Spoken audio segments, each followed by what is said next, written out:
because you're not. And so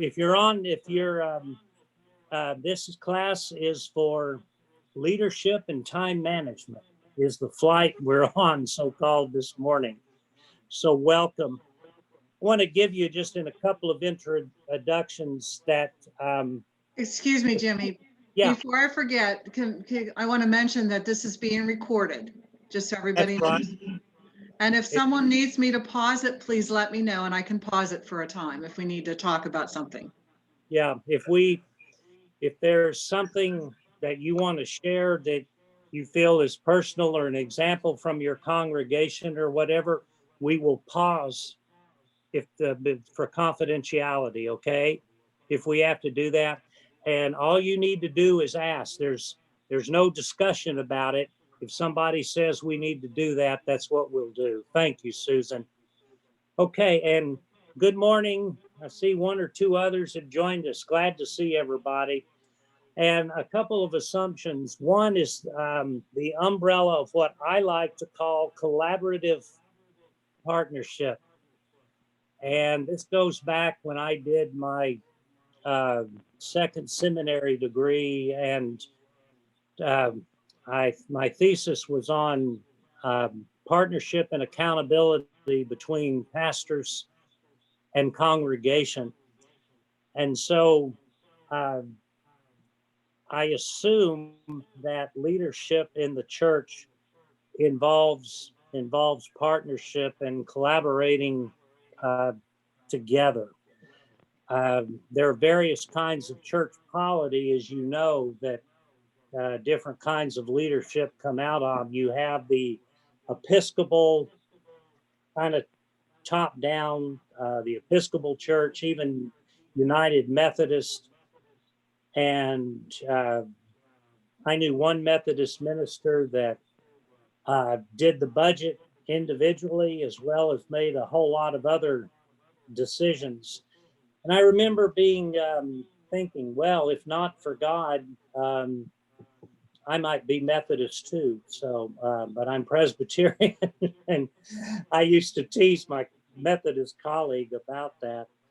You also have the congregational, which is more closer to say a pure democracy, but uh, the Baptist church across the street in Katie's in our first call, where I used to go Mondays and Thursday nights to play basketball in my younger days, seemed they were always having a congregational meeting all the time. And so that has a different kind of leadership in the role for their deacons. And then we have the representative or reform, which I don't need to go into, which we're all familiar with. And for me, I've always assumed and like to use the word partnership. I like what is in, if you have your outlines, it just Philippians 1 3 through 6. Paul is writing from prison and he's thanking God for a recent gift that they've sent him. And he gives thanks to them for their partnership in the gospel. This was the only church that we know of that Paul actually received financial help from or allowed it, much to the jealousy of the Corinthians and at times. And but he says, I thank you for your partnership in the gospel from the first day until now. And I know that the one who began a work in each of us will be faithful to complete it from the first day until now. And so we're reminded that as leaders, we have a leader in Christ who is the head of the church and calls us to be partners, and hence collaborative partnership. I also like examples from Exodus 17 and 18. Exodus 17 is right after the people have complained about lack of water. And following that, and Moses striking the rock and the people receiving water, there's a battle with Amalek and the Amalekites. And Moses is told to be on a hill, remember, and hold his arms up. And as he held his arms up, what happened? Israel prevails, right? And yet his arms grow tired as the day goes on. And um, uh, his brother Aaron and I believe an elder named Hur put rocks on each side and then hold his arms up so that the Israelites will prevail. And that's what we do with one another. At youth quakes and the like, Katie would have the youth join hands, and one hand you would join, it would be up, holding somebody's hand. Another hand, the left hand would be, your hand would be down, and somebody else's hand would be holding yours up. And then also finally Exodus 18, where Jethro, Moses' father-in-law, you know, sometimes we want to be cautious about getting advice from our in-laws, but anyway, but he gives Moses great advice. Remember, Jethro had a business and flocks and the like, and he knew organization.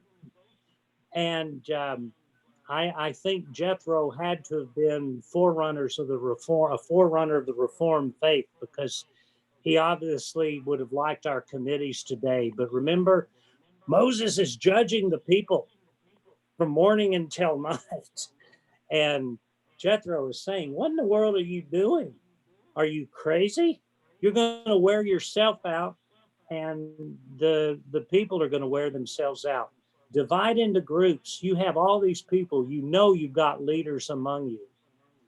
And as a pastor, Katie and I, it makes so much sense now.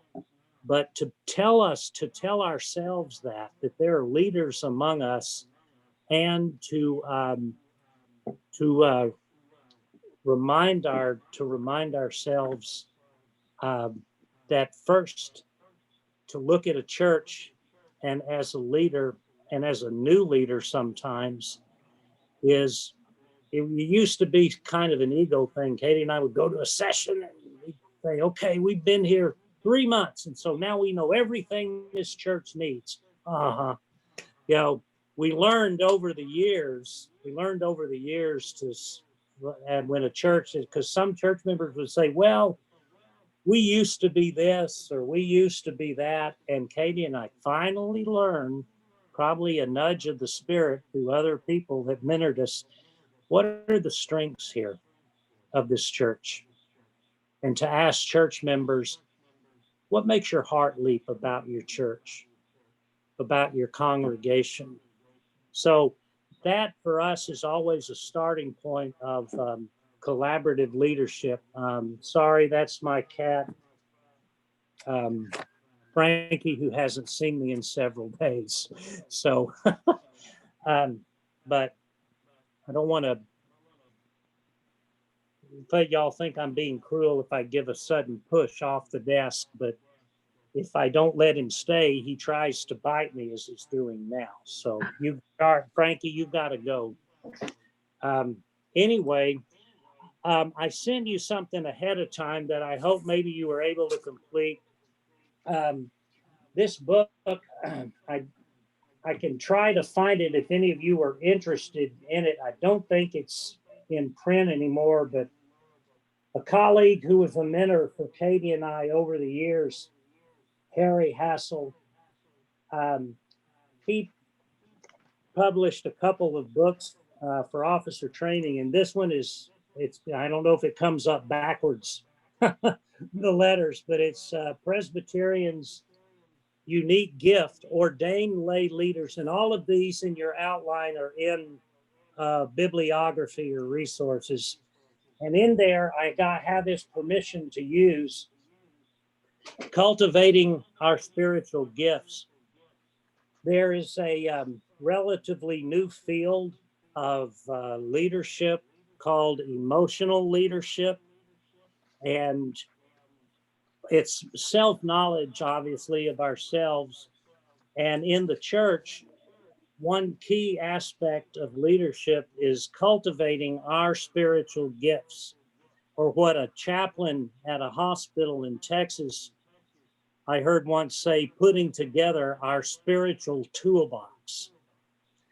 And the uh, spiritual gifts obviously begins with scripture, Romans 12, 1 Corinthians 12, even portions of Ephesians 4, and even in the book of Exodus, chapters 31 and 36, where the artisans and people that had gifts with their hands were given all of these commands that had been given to Moses for the construction of the tabernacle, for worship in the wilderness wandering, for the putting together of the robes for the Levites and the worship leaders.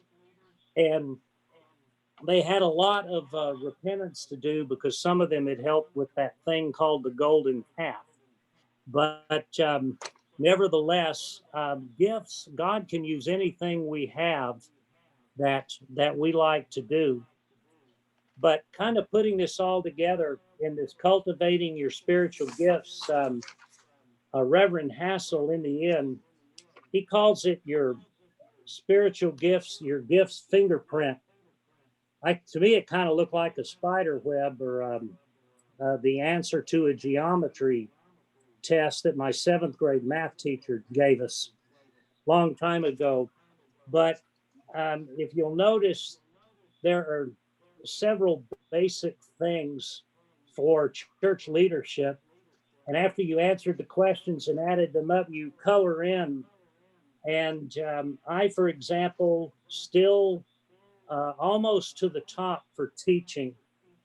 I enjoy teaching for whatever reason, uh, almost probably more than preaching, probably because I can chase more rabbits sometimes when I'm teaching, and also pastoral. I love the role of the pastor, pastoral, caring, um, visitation, to a lesser extent, counseling. And let's just, did anybody have a high mark on there for evangelism? We Presbyterians, when we do this, always have fun with that part. Um, because, and I think it's because of the images and the like that maybe we have of evangelism. And well, how many people have you saved or led to Jesus? Kind of like a chart or a mark we make on a case or something. But let not your heart be troubled. That does not mean that you're not a good Christian leader. If you are, uh, a lot of the evangelists that I have come across are folks in churches, especially members who are fairly new to the congregation and have joined and seem, without even asking, they like to invite folks to church. And we need to remember that evangelism is more about planting seeds than so called closing the sale in the secular world, that evangelism is about planting seeds and invitation. And we can do that. We can do that through preaching. We can do that through pastoral care and the like. What this fingerprint does is enable us to see, I hadn't realized that. Or, oh, well, that's why when I do these activities, that's why my heart leaps when I go to plan or the like.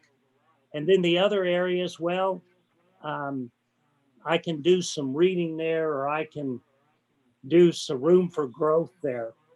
None of these are are to take precedence over another one. I mean, we can say, yeah, but ministry with children. Well, if you get a chance, remember Jesus said, suffer the little children to come unto me. So in the eyes of Christ, that is a biggie. And my question for all of us is, what makes our heart leap? And this is meant to be a beginning um, understanding of our spiritual gifts or a confirmation.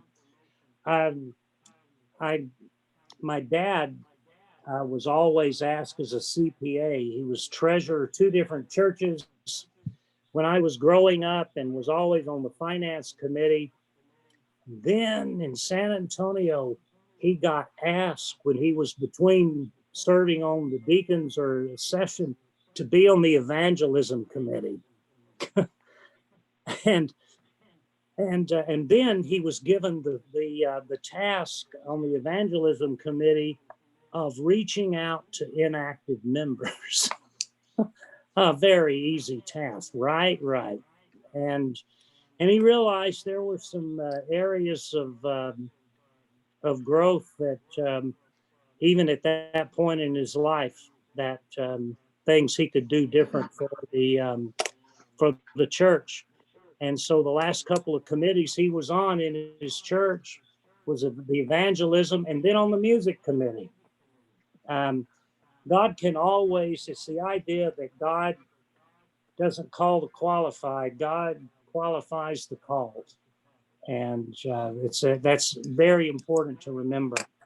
So does anybody want to share what their top from the fingerprint, what your top or your high, one of your higher scoring spiritual gifts or activities is, and were you surprised or was it kind of a confirmation for you?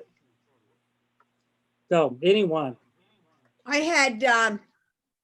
have teaching. Imagine that. Was number 1, and then I had a tie for evangelism or evangelistic and preaching. Good So, for and that makes sense. Even just 4 years knowing you, that's good. Yep. So you did have a high score in evangelism. Yep. So good. Yep. See, we Presbyterians know how to do it. Do it. We can do it. Sure. We can do it. Anybody else? My highest was Christian education. Yep. And that's more, that involves obviously teaching, but Yeah, but It's so teaching much was more. close to the top. Teaching youth and children, and then teaching. Christian ed, youth, children, and teaching were the top 4. what activities under that umbrella kind of make your heart leap, Susan? Well, I'm the chair of the Christian ed committee, so that sort of helps. Yeah.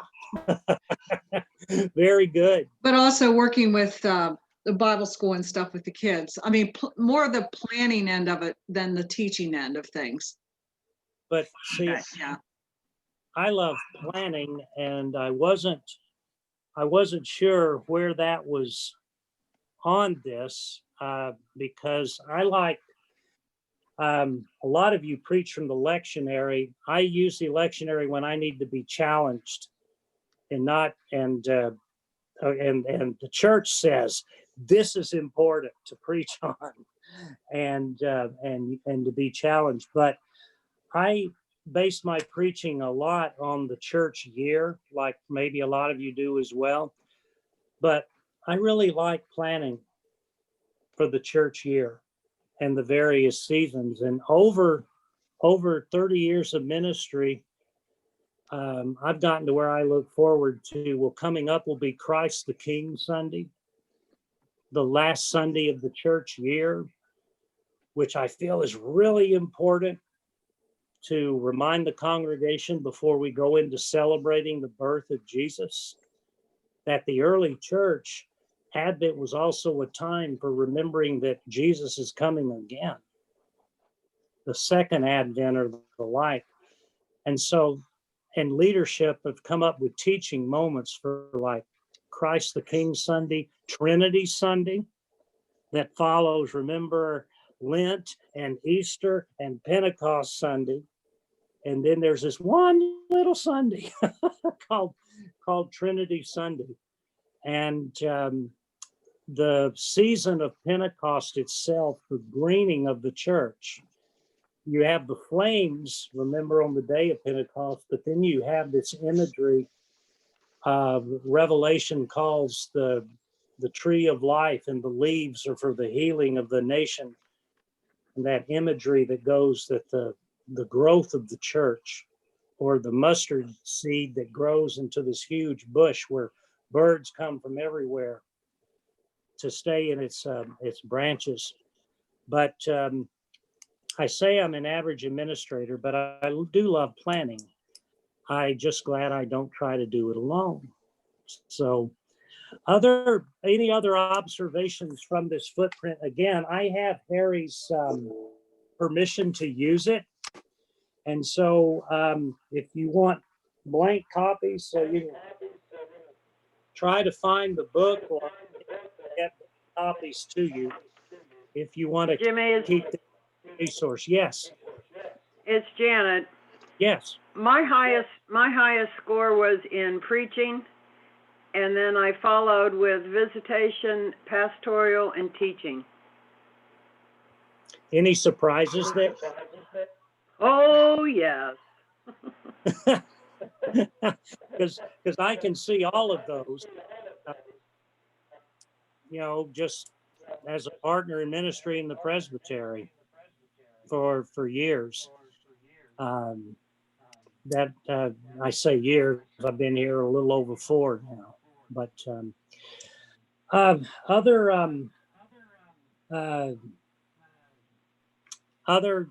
other observations. Jimmy and crew, one of the things that I look back over the years when I did this before in a different manner, some places, age has a way of kind of changing how these shape out. Right now, my smallest or the lowest number was children and youth. Back in the 80s, that was higher on the mark because we were more involved with that. That's right. My highest one right now is a 9, was in counseling, and the preaching, visitation, caring, pastoral, teaching, all ranged in about the circle of a 6, 7. And then evangelism came into the 3. And like I said, the youth and the children were the lowest ones I had. Yeah. Well, and that's if the opportunities are not there, it's kind of interesting how something that we may not have pictured ourselves doing before we do now, it's become a priority simply because we were asked to do it, or the need was there.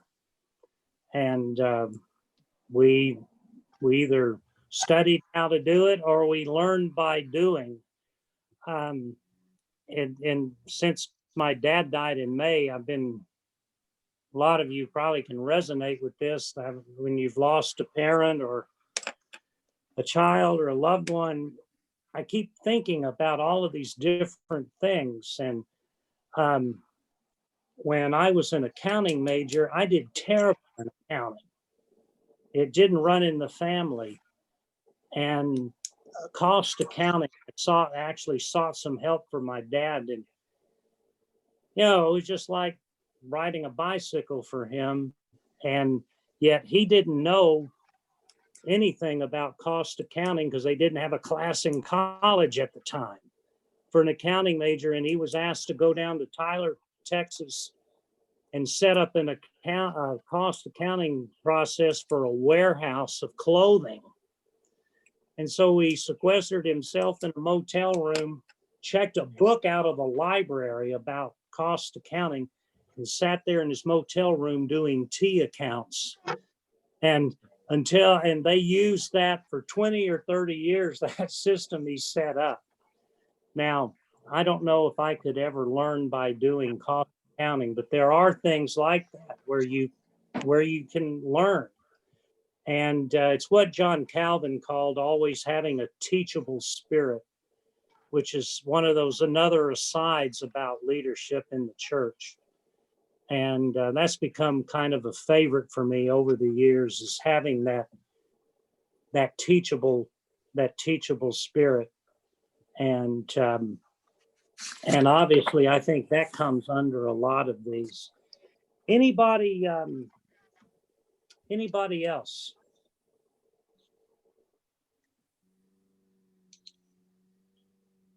So again, I hope you found this helpful, and I'm going to try to keep us ahead of schedule. I have breaks, if you might have noticed, built into the outline, but to finish by 12, if you need a break or to get something to drink or whatever, just do it. We may take in another half hour, 5 minutes or so. So I can run to the kitchen to get something to drink. I finished all my breakfast shakes, so I'm good for a while. So let's move on.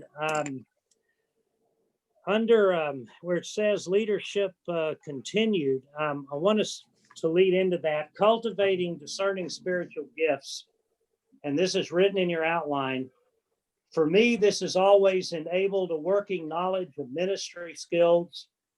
It can nudge us in other directions where we might like to grow, and enables us to know what to ask for in partnering with others in ministry. I am very open. I joke about not being technologically skilled, or technologically challenged, but I'm open and realize the need for all of the various technologies today, and in the pandemic, how important it's been for ministry in the last 6 months, if it's actually come home. But there are things I just get nervous, or if I'm in a rush to set them up. And so I'm not ashamed to ask for help. Now, waking Katie up this morning, I was done with a little bit of caution, but she had told me to wake her up. So I had permission to set this and up and everything. But, knowing when to ask is always important with leadership. It's part also of delegating when that's needed, is to ask. Well, for me, if you drop down on that first page, I borrowed this from my intern church years ago in Oklahoma City, which said the purpose, St. Andrew's Presbyterian Church in Oklahoma City, the purpose of this church is to bring people to Christ, to build people up in Christ, and to send people out for Christ. And that has stuck with me all of these years as far as being a leader in a church, or whenever the church gathers, to remember that Jesus Christ is Lord and what it means to be God's people. But under that kind of generalized purpose or vision for the church, in your bibliography, and some of you may have used this book, but I have relied heavily the last 2 calls. Joan Gray is an elder and a former moderator of the General Assembly. And this book is Spiritual Leadership for Church Officers. And the preface, she says, a spiritual leader is one whose way of life is centered in a relationship to the God revealed in Jesus Christ and empowered by the Holy Spirit. And then she says, notice that spirituality is about a way of life. And it's interesting that beginning in the 80s, there were schools of thought that were called transformative leadership. And they actually used the word, and these were written for businesses and corporations and the like. But one of the authors actually used the word spirituality in the workplace. Now, it was a different focus in, say, in the church, but the understanding of gifts and self-knowledge that today is talked about in the form of emotional intelligence and knowing ourselves. And so, but there are different categories of leadership. And in Gray's book on pages 50 to 56, you will find those summaries. And I'm not going to just sit here and read to you like my fourth grade teacher, Miss Fincher, used to read to us as a class, but just to highlight, she talks about reactive, proactive, and reactive leaders. Well, what kind of, when we have, if the church building, I hope none of you have ever been through a church fire, but the church building's on fire. Water is coming. The first week I was here in Clearfield, we had that rainstorm that flooded all of Clearfield. And there I am just fixing to leave and waiting for it to stop raining, and notice that water is coming in about 3 inches deep into the foyer outside the office. I don't even know where the mops are, or the mop buckets and everything. So, and I had 2 phone numbers from people in the church. So that was reactive. Okay. That was reactive. And proactive is simply that. It's preventive medicine. And we came up with plans, additional plans, and had maintenance done and raised money for what needed to be raised to. So if something like that happened in the future, a strength of reactive leadership is it does not waste energy planning for things that never happen. Oh gosh, my dad would tell the rainy day fund folks at our church in Mississippi. He said, if the air conditioning ever goes out, we'll get the money for it. I mean, this is Jackson, Mississippi, okay? The air conditioning goes out, we'll get the money for it. But he says there are people in town that are needing help right now. And we need to be responding and reacting to that. And so proactive, one of the weaknesses, we may spend so much time planning the future that nothing is accomplished in the present. And so that's kind of important to realize. And the strength, though, is that proactive leadership, unlike reactive, maybe you avoid a constant sense of worry or panic all the time with proactive. And I love the term, especially for pastoral care and crisis intervention, crisis counseling in hospital, that and I don't know how I've learned it, probably just by doing, but a non-anxious presence seems to help a majority of the time in the church when things are happening. And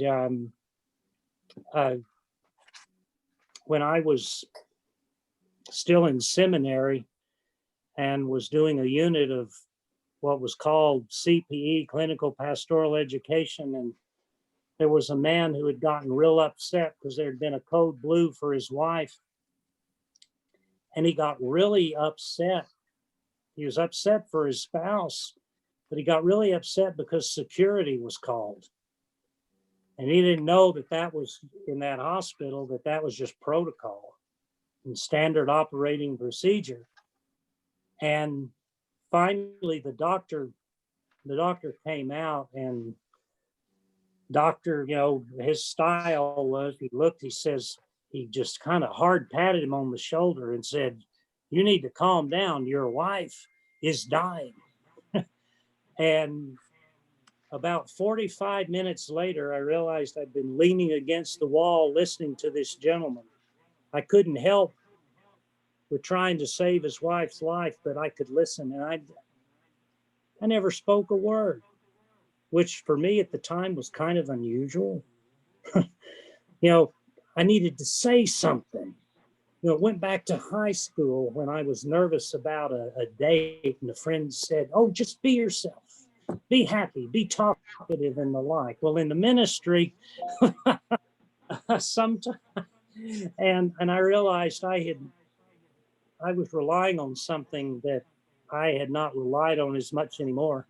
Leaning up against this stone wall in a hospital hallway, and I'd just been listening, and that was a helpful thing, and actually was a help to the medical staff. So that non-anxious presence um, is always important, especially when there are not answers.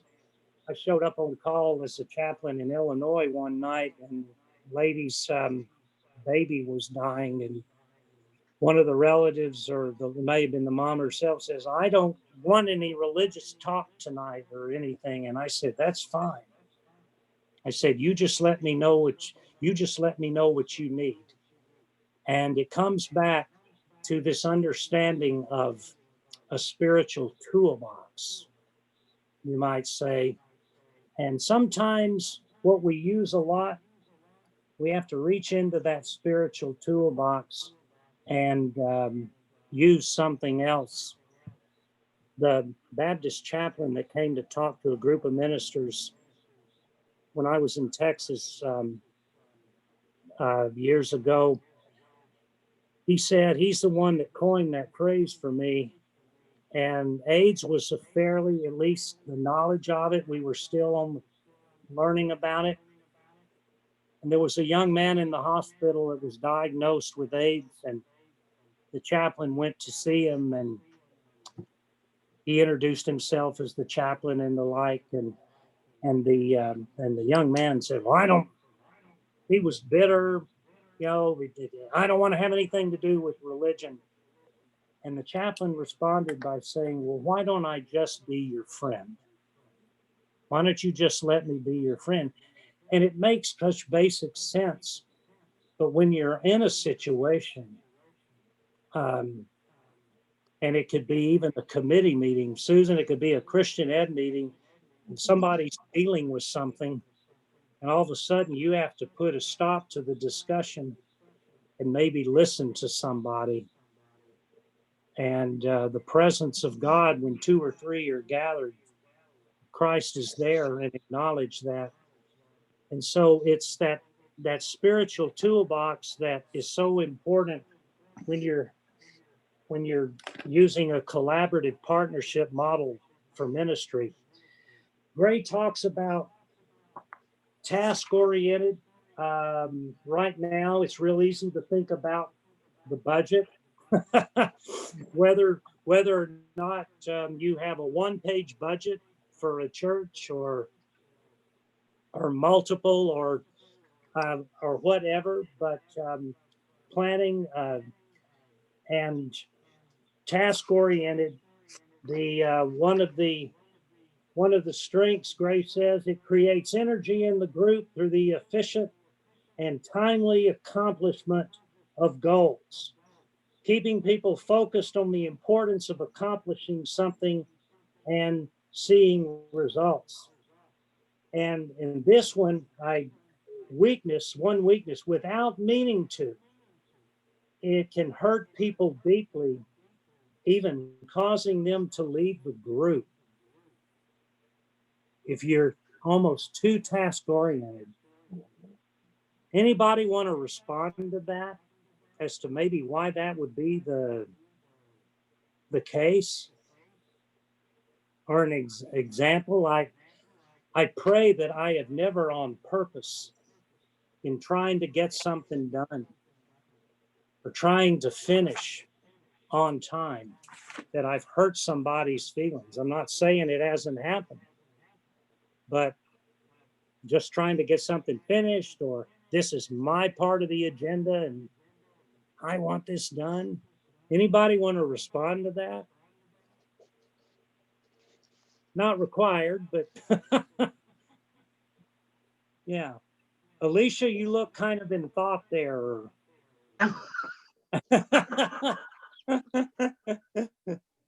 I mean, but all of us kind of, that when Gray said that as a weakness, I went, because usually you have that, what do we want to accomplish? Nominating committees, committees like that, or what do we want to accomplish? Or if you're in a church that only needs to meet quarterly for your session or something, and you want to, what do we need to go over? Because we won't be in this setting in 3 months. Something to be cautious about. Sometimes when you're in meetings and you, like you say, you're trying to drive to get the job done, somebody gets off task and just really, goes in a direction that you didn't think you needed to go, but all of a sudden the whole group is in that direction. And that's God leading that group where he thinks you ought to go, I think sometimes. And, all of us need to be aware of, we're not always the one in charge. And I've found out a few times that where I think, not necessarily in meetings with church, but in meetings I dealt with in work, where I thought we need to get going, and all of a sudden we were, as you say, in the weeds someplace, or I thought we were in the weeds, and we ended up actually getting things more accomplished toward the goal that we wanted to, but it didn't go the straight path I thought. It went on a big roundabout and looped back, and we got there. But it's always, you're not the one you think you're in charge all the time. We have to, if I can be indulged to use an illustration from the game of golf. Yesterday, watching the Masters for a little bit, some of the best shots in golf, Ken, are from the rough, or from the weeds, or from the bunkers and the like. I'm very good at getting out of the trees on a golf course because I spend so much time there, from the tee or whatever. And the most talked about shot this week from the Masters was on the par 3 tournament Wednesday before the actual tournament, where somebody hit a ball on 16 and it's a water par 3. And it literally, they topped it and it skipped 4 times, jumped out of the water, rolled on that top of the green, and it's a big slope back towards the pond. And it literally made a 90-degree bend and fell in the side of the hole at the bottom of the green. A hole in one. And yet a horribly hit shot. So anyway, sometimes you never know what the Spirit is going to do.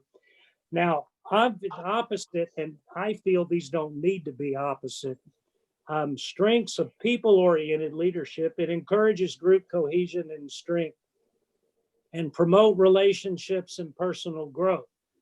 And obviously, this runs the risk of not accomplishing very much, and in the process can sap the energy from the group. It's really being able to discern what the need is at the time. And sometimes when we've had to accomplish something, and yet I know somebody's been hurting and the like, and they'll mention something, and you might ask, well, we need to stay when we're done, and we need to pray with our sister or our brother, and maybe anoint or lay on hands or pray. We need to do that. And any of you that can stay, let's do that. And so you kind of blend both the task-oriented and using the gathering where 2 or 3 are gathered. So anyway, just observations and things I've learned. Gray also, and some of this is semantics, but she says directive and democratic. For me, directive is maybe more delegating, but allows for quick and efficient decision making and gives the group a sense of security that they know who is in charge, maybe. But strengths of democratic, but a weakness is it tends to make for passive followers, which, you know, people can, um, uh, people can, you know, just think, well, it's just, that's the job of the pastor or the like, but which is why liturgy from the ancient times of the church up until now is important. It's a biblical way of encouraging from the Psalms and the people asking to repeat, you know, if not for God, but it engages all of us in that partnership the Apostle Paul talks about. Democratic leadership strengthens group cohesion and ability to function well, even in the leader's absence. Katie and I, in our first home in Denison, Texas, Katie was cooking some shrimp and we had session meeting and a neighbor came to the door. And 5 minutes later, another neighbor from across the street came running across. Your house is on fire. She saw the flames across the street through our kitchen window. Well, we didn't go to session meeting that night. And an elder, and we gave permission and gave permission. And the elders had enough experience and enough training over the years that they could do that. And even Katie and I only being there a year, we knew we could trust that session to get to do the work. And the most helpful thing was not for them to come over and stand around. And, you know, we were pretty upset. It's the first house we'd ever bought and wasn't immense. But the best thing they did was take care of sessions so that we could start the process of starting over in our kitchen and the like. Democratic leadership can be time consuming, though, to work to a group decision. The same church had spent money or had voted to spend money 10 years prior to renovate the kitchen. And it took another 10 years to vote to spend the money. So the weakness of a democratic process, same church, great people, but hanging on. It was the Cassie Dobby estate, who was a well-remembered, loved person who died a pauper, but the church inherited this property that had oil on it. So anyway, there was a lot of guarding that. And then managerial and initiative. These are all in this book by Joan Gray. And it's for information. And what I'd like to do, how's everybody doing? We good so far? I'm gonna keep going, keep pedaling the bicycle. Okay. I just started brainstorming activities that involve leadership in the church. And as you notice, there's a blank where it says other. How many of you have used, it may not be, they didn't teach me this in seminary, but it may be, they didn't teach me this in college or in officer training or or at the latest continuing ed event I went to. There are various things that we come across that we, but these are some of the more usual things that we come across. Obviously, worship and proclamation of the word, ministry with all kinds of groups, official and unofficial. Sometimes the group may be a small membership church. I have a book on my shelf that is entitled Small Churches Are the Right Size. And we know that there are particular characteristics about small congregations and listening to the official elders as well as those who may be the matriarch or the patriarch in the church. And you may have to one-on-one and then go to the session. Now, that may not be officially in the book of order, but there are certain things, but ministry with groups, one-on-one or group pastoral care, and that can happen anywhere. An appointment can be made, or it can be at the local drugstore over a cup of coffee. I got to know who was at the Haskell, Texas drugstore by recognizing coffee cups that were there that people would leave. And if I couldn't catch somebody on the phone, this is before cell phones and everything, I could go to the drugstore and look and see if somebody had been by there that morning, or just happened to catch them to catch them there. Again, the grocery store. And you've heard of parking lot meetings after session. Plenty of pastoral care is done that way. That way as well. And my mother one day was at a counter in a department store in San Antonio, and a customer had just finished griping out this young sales clerk and was just in tears. And Mom said, "Are you all right?" And she says, "Oh, I will be. Customers." I said, and Mom said, "Well, I'm sorry." And at that point, this sales clerk, her husband, whom she had worked to put through medical school or had just left her after finishing and the like. And Mom just stood there and listened. She's not a pastor. My mom is more wordy and talkative than me. And she just sat there and listened. And so you never know what situations or circumstances the Lord is going to use.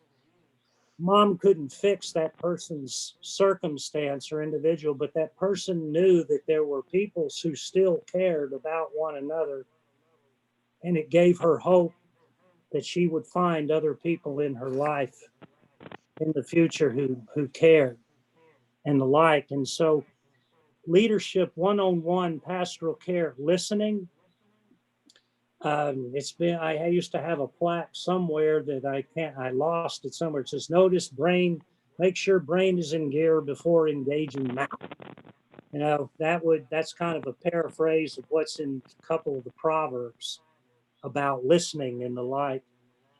And non-anxious presence, we've talked about that. Knowing when to initiate something, and then knowing when to encourage and when to ask for or yield. I think, Ken, you mentioned this, to the leadership of others.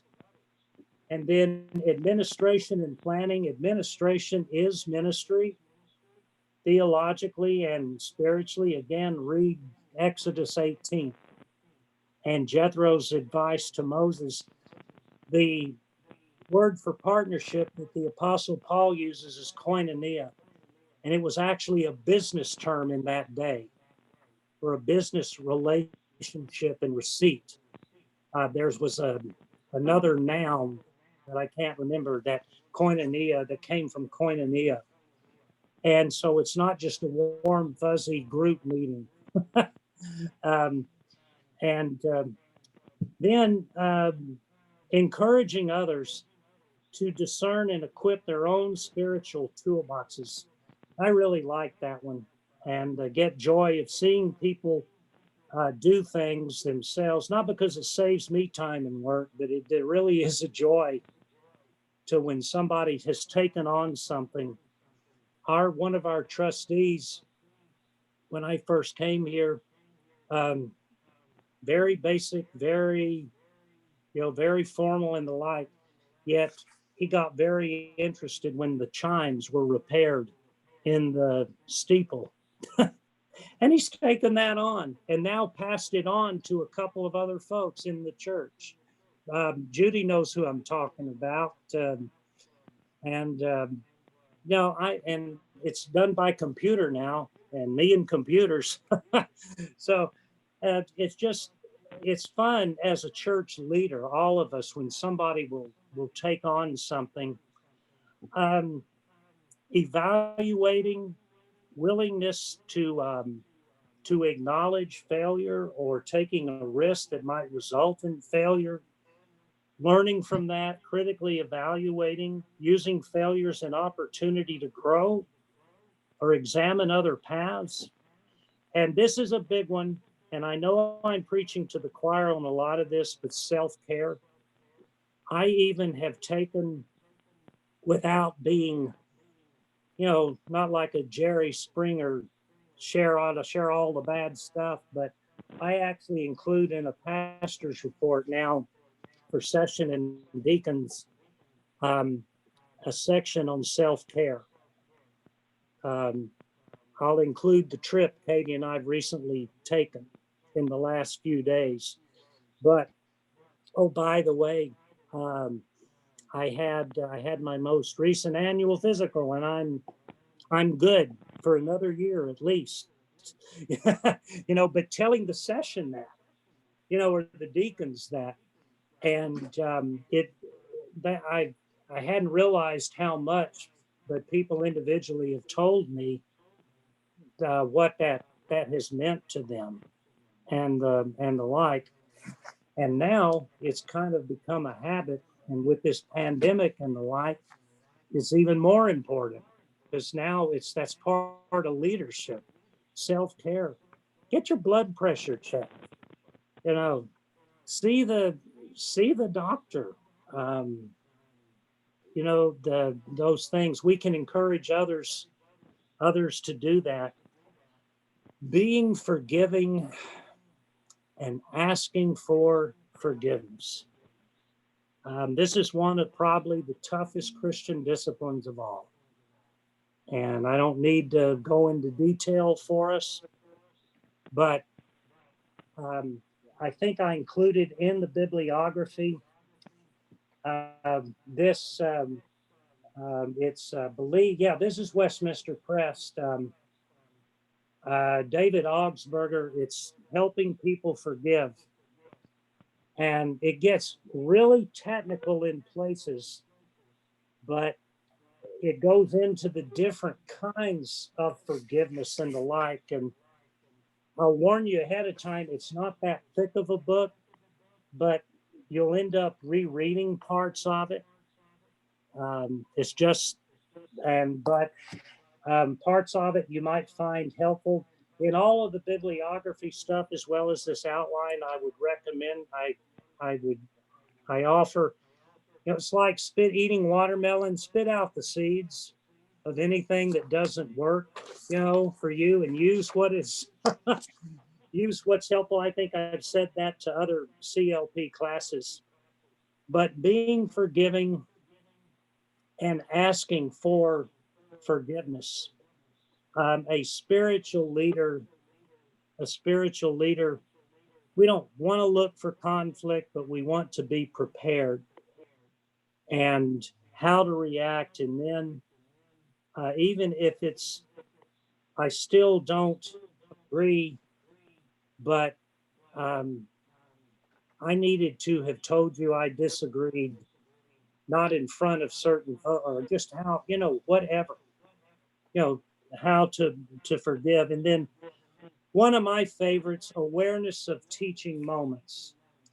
In baptism, I like to talk about God's prevenient grace, that God loves us before we ever knew how to respond to Him, and how God takes delight in those first responses, the way a parent or grandparent takes delight when an infant smiles for the first time, or a teacher where kids in a class seem to get it, or the like.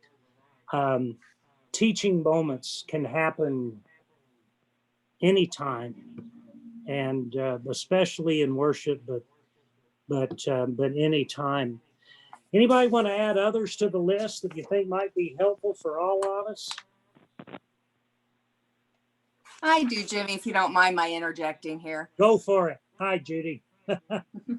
Self-care.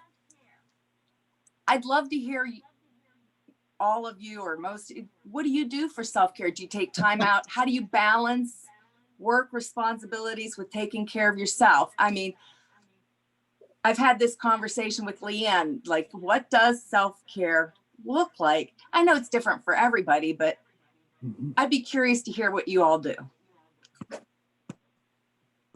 You want me to start, or you want to hear from everybody at large here? I take power naps. I have it down to pure art form. And it's nice to have the medical community validating that that's not laziness, that that's important. And from that, taking small bits of blocks of time. There was a record store, CD store in my last town. And I got to know the person. And if I had 30 minutes, I would go and look through old records or music. Didn't necessarily buy anything, but I like to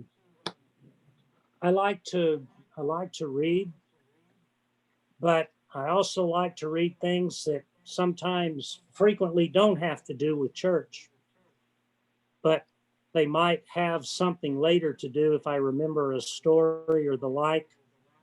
I like to sit and watch it snow. I like to, and so anywhere, whether I'm at work or at home, I love the change of seasons. Golf, I get too intense with golf, and so sometimes I have to put the clubs aside when it realized this isn't self-care. I'm getting on myself too much. And I'll go fly fish, which I'm not good at all. But it's a whole different setting and approach.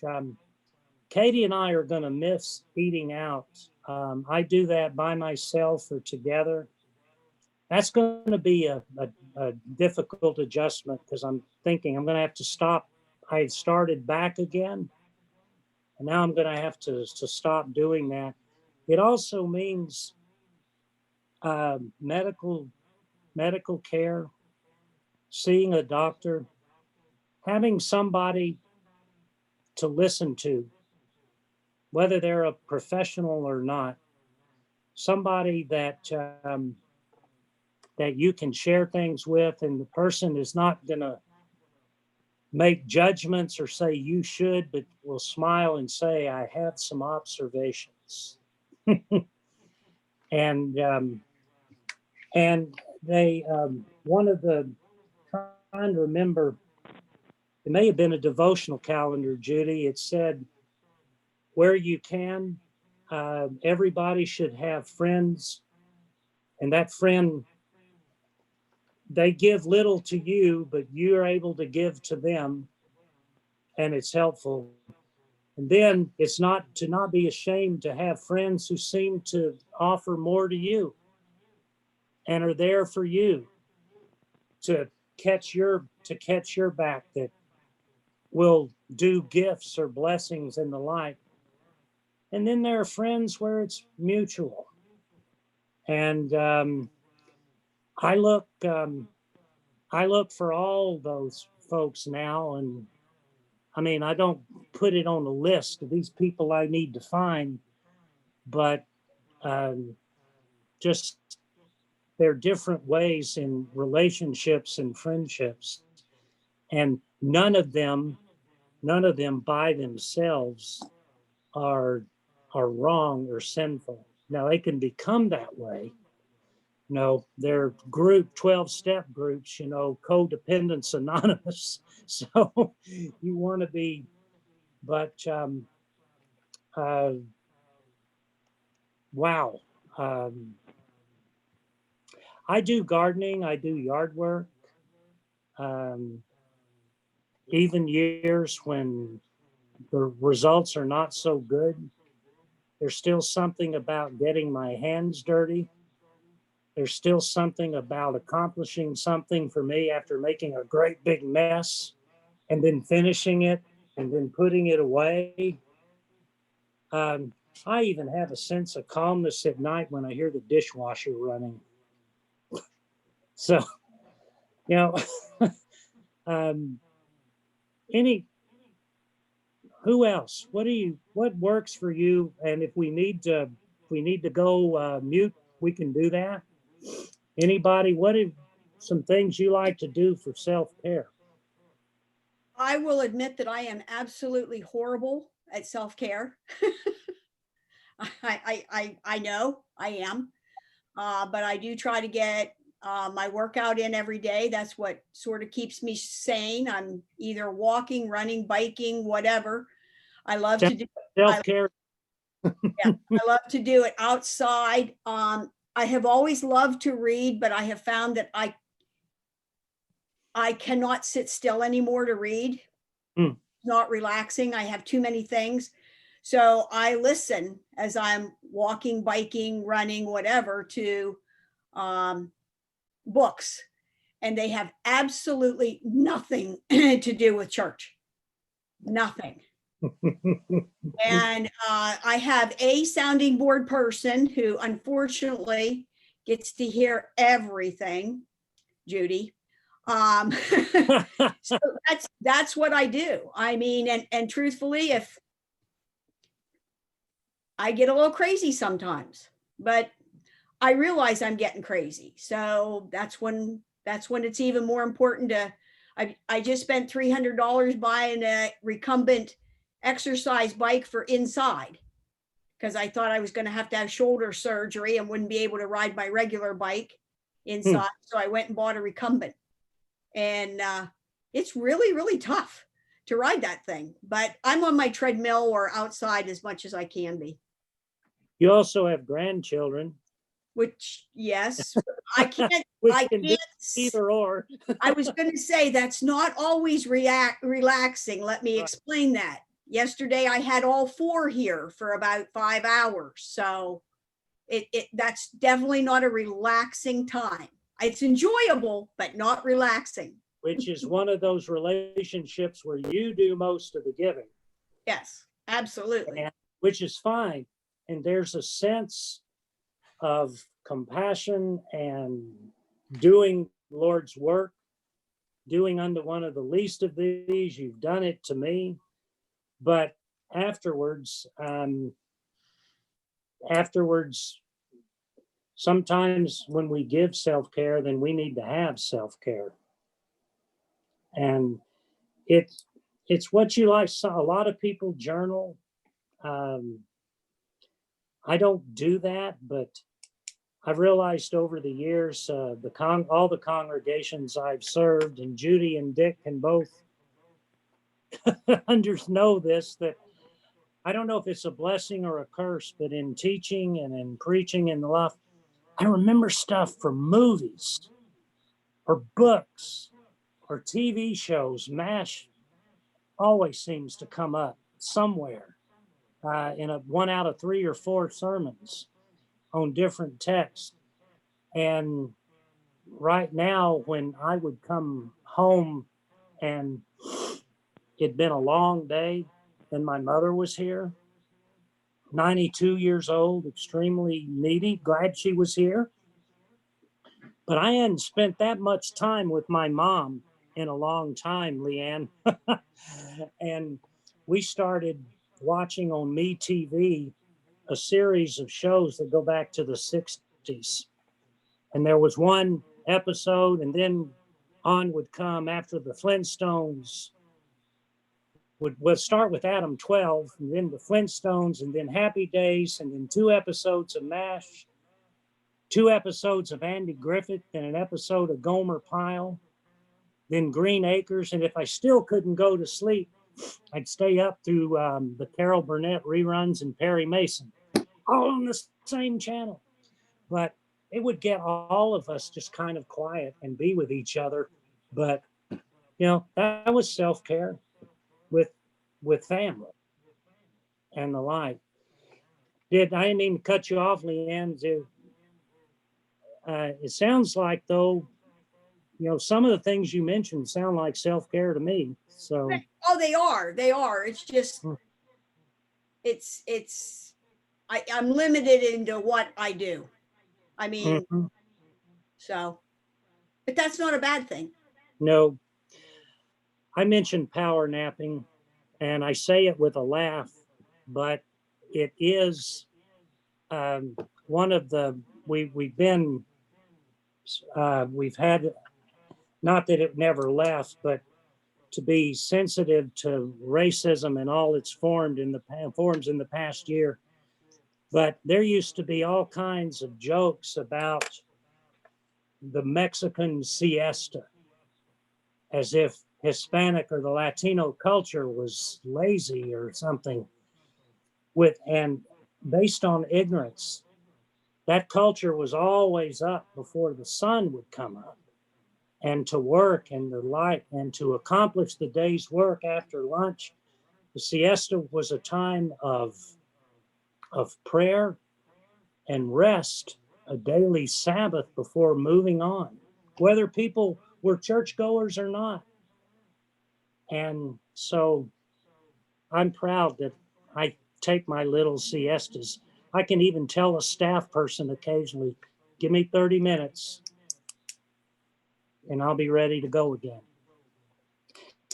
And I love to read Peanuts and Charles Schultz and stuff.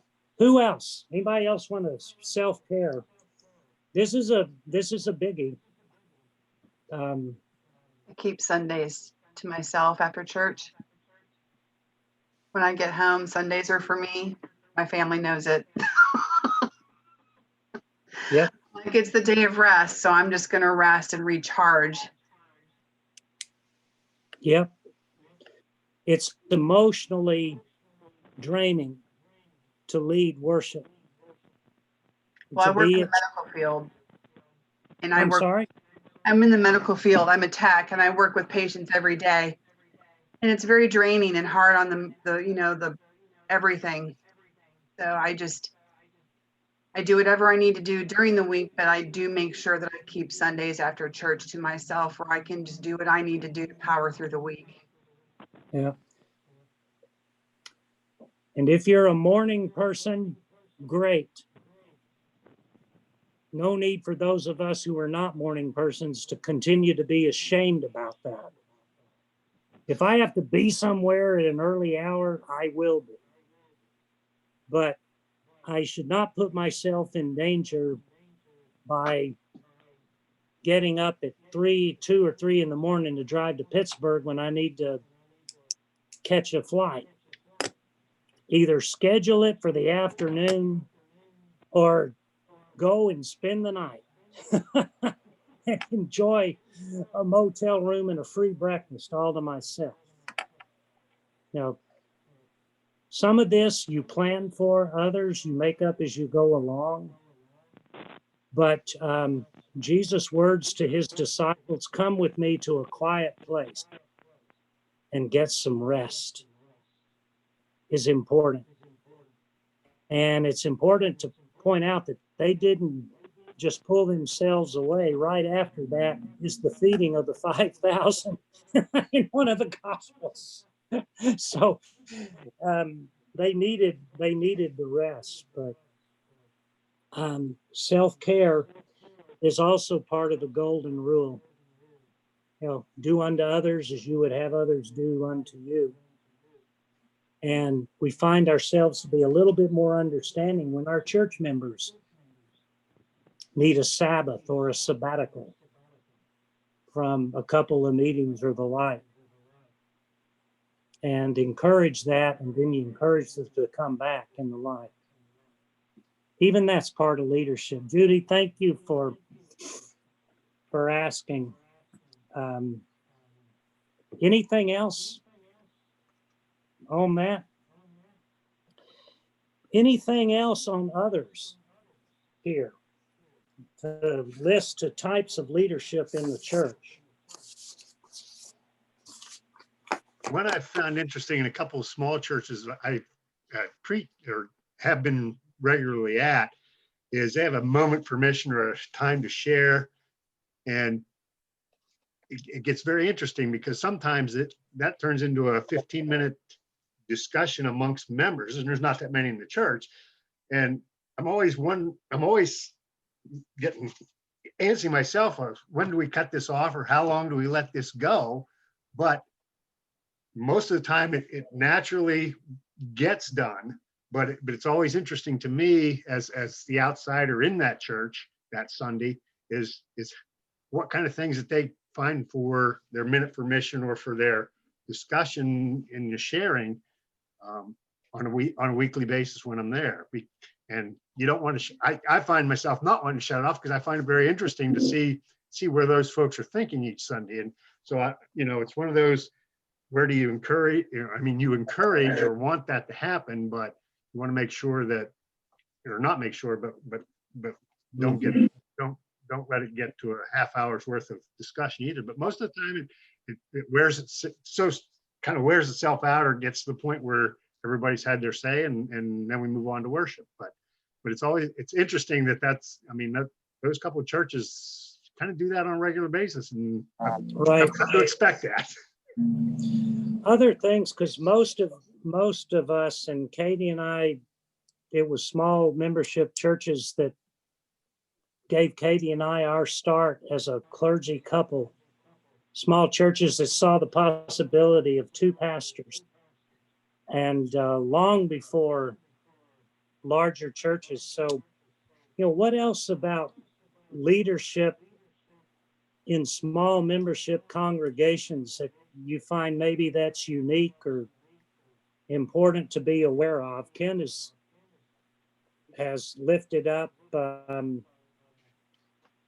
I know Janet, she's on the phone, but we can't see her smiling face, but she's done things in Juniata that I wish I had thought of years ago. Parking lot, drive-by worship and things.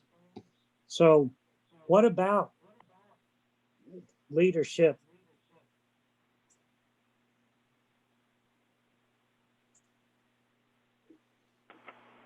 Oh, Jimmy, it's me.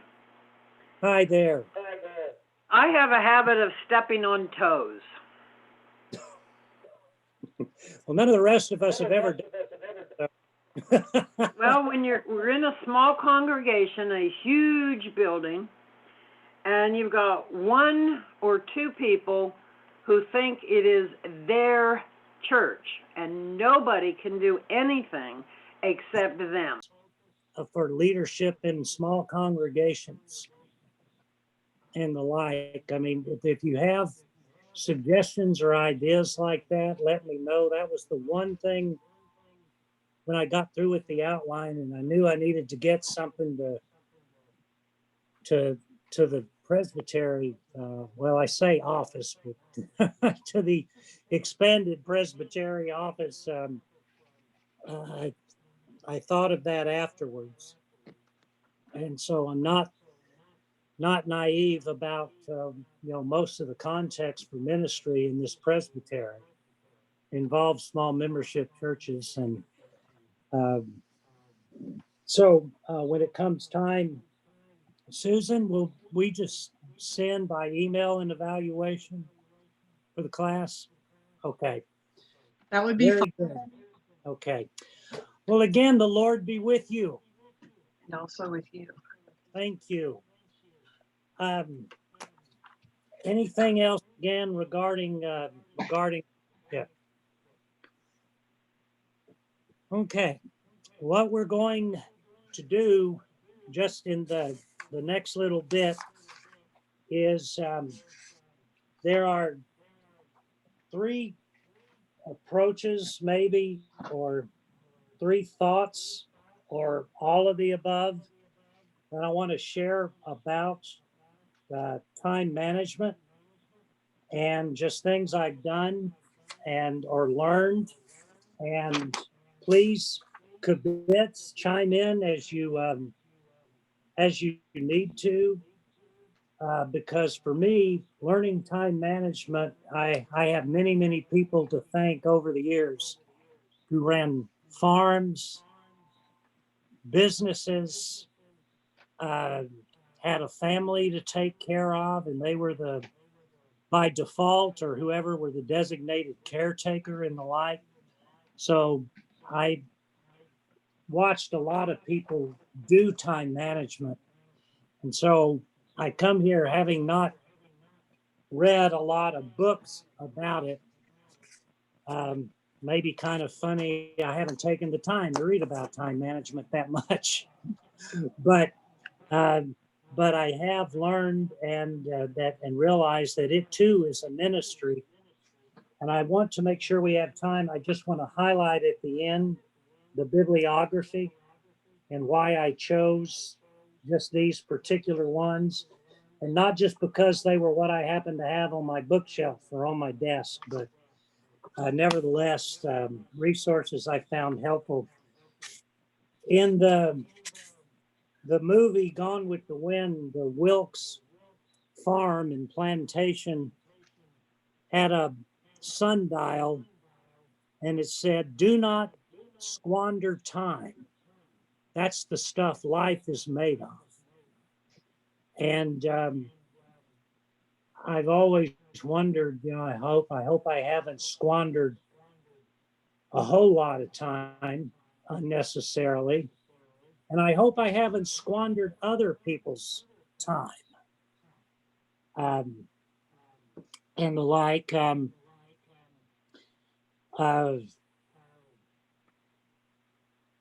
Time is a gift, but it's also our human creation.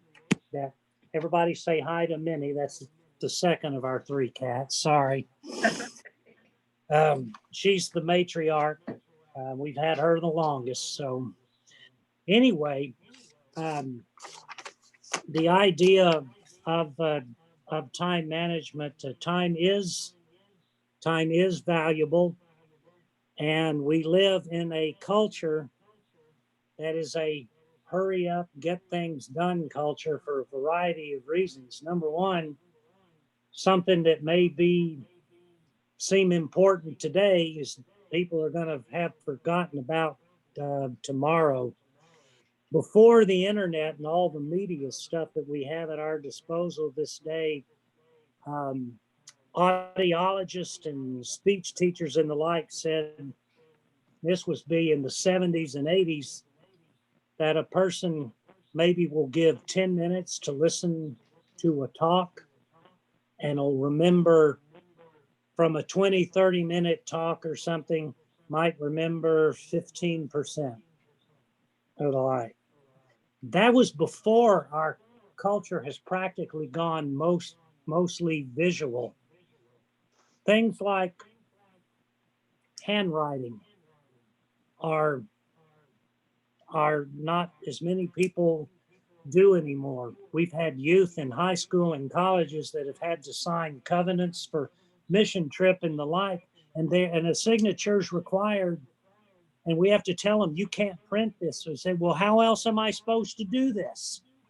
And they've actually, so things are constantly in flux right now. And you add a pandemic or whatever to that, and it changes up. It could change up in any different ways we have to manage our time and the like. So I offer these as thoughts and as perspectives and a little bit maybe of how to.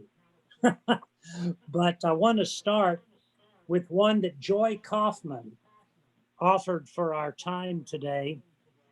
And she shared with me a fairly simple way to organize. And this is, you'll find this in your outline. The multitude of things a pastor, a CLP, a lay leader, any church leader must accomplish that a more seasoned pastor taught me. Joy says, when I was brand new to the ministry, and his name was Steve Fleming, and he eventually ended up being one of the Board of Pensions educators. And furthermore, according to Joy, Mr. Fleming is one of those totally organized. I can't even picture that. Totally organized? Really? And I say that humorously and seriously. I can't picture that. And so, but anyway, he offered this. He offered this to Joy, and she's by sharing it, and I put it in the outline today. If you journal or however, however you keep notes, okay. And I'm using Katie's office this morning, and I don't want to mess up the screen or anything, so I won't hold the screen up and show you all of her little piles and the like. But she knows where everything is. I don't know how she does that, but she knows where everything is. And so in some ways, she is a good time organizer. She doesn't have to spend time looking for things. But anyway, Mr. Fleming told Joyce to gather all those little pieces of paper, including Post-it notes, scraps.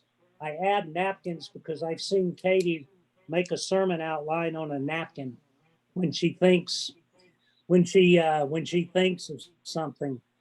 Some of the songwriters in the 60s,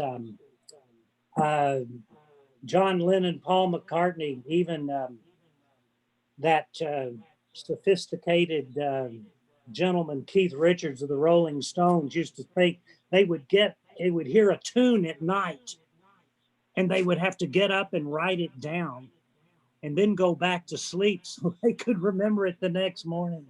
Any of you ever had something with a sermon or something you forgot about and you have to write it down? Well, take whatever you've written it on. Take all those notes and scraps and things that wake you up in the middle of the night, multiple calendar notes and the like. And either I still prefer to handwrite a note than sometimes go to the computer. But nevertheless, whichever way you do it, write them all down and type up this long list from all the notes, and there may not be that long, and then develop your own rating system. Okay, you can use symbols, you can use letters, you can use numbers. Some people use faces that are artists too. I've seen people that'll have a smiley face for something they want to just make sure they do. And somehow they'll draw an urgent face for something that needs to be done later on. I had a couple of college professors that would do it this way in their syllabus. Anybody remember what a syllabus was? Handed out. And anyway, Kate, you do it by computer or by paper?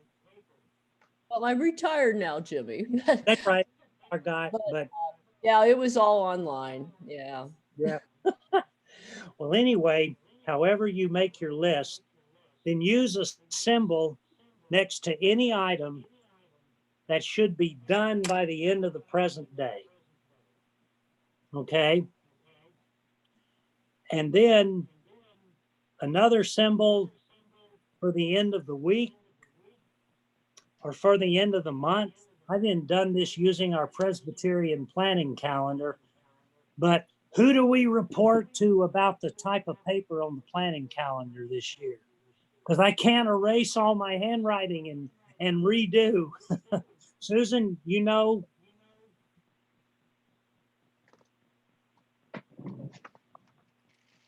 I'm sorry, Jimmy, what about the planning calendar? Oh, I'm making a fuss about the slick paper because I can't write and then erase if I have to redo Yeah, that something. is hard. That is very hard. We need to send a note to them. One That's- thing I use, it's called a dot journal. And you can keep track of everything all on one, different pages, and you write in the front of the book what page things are on. And that has been very helpful to me. Like don't tell anybody my passwords are on a certain page so that they're together. That's the worst thing for me is passwords for stuff. But then it also has I'll have of course I don't have it with me today, but I have different things that I'm doing throughout the week in it. Like I'll have one week, the page for stuff for connections will be on page 320 or on page 32. And this week it'll be on page 40. And then on the front of it, I can have where I can find it. Yeah, thank you. Mhm. Other systems that some of you use, whether you found it in what's the Covey materials where y'all used to buy calendars from and the like, or Stephen Covey, I think it was, who was one of the business and time managers and goals and objectives and everything, or something you just came up on your own.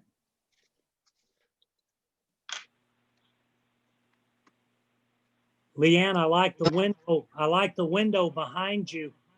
But do anybody know anybody that puts Post-it notes in certain panes of their window? No, and you have to remember that that's fake.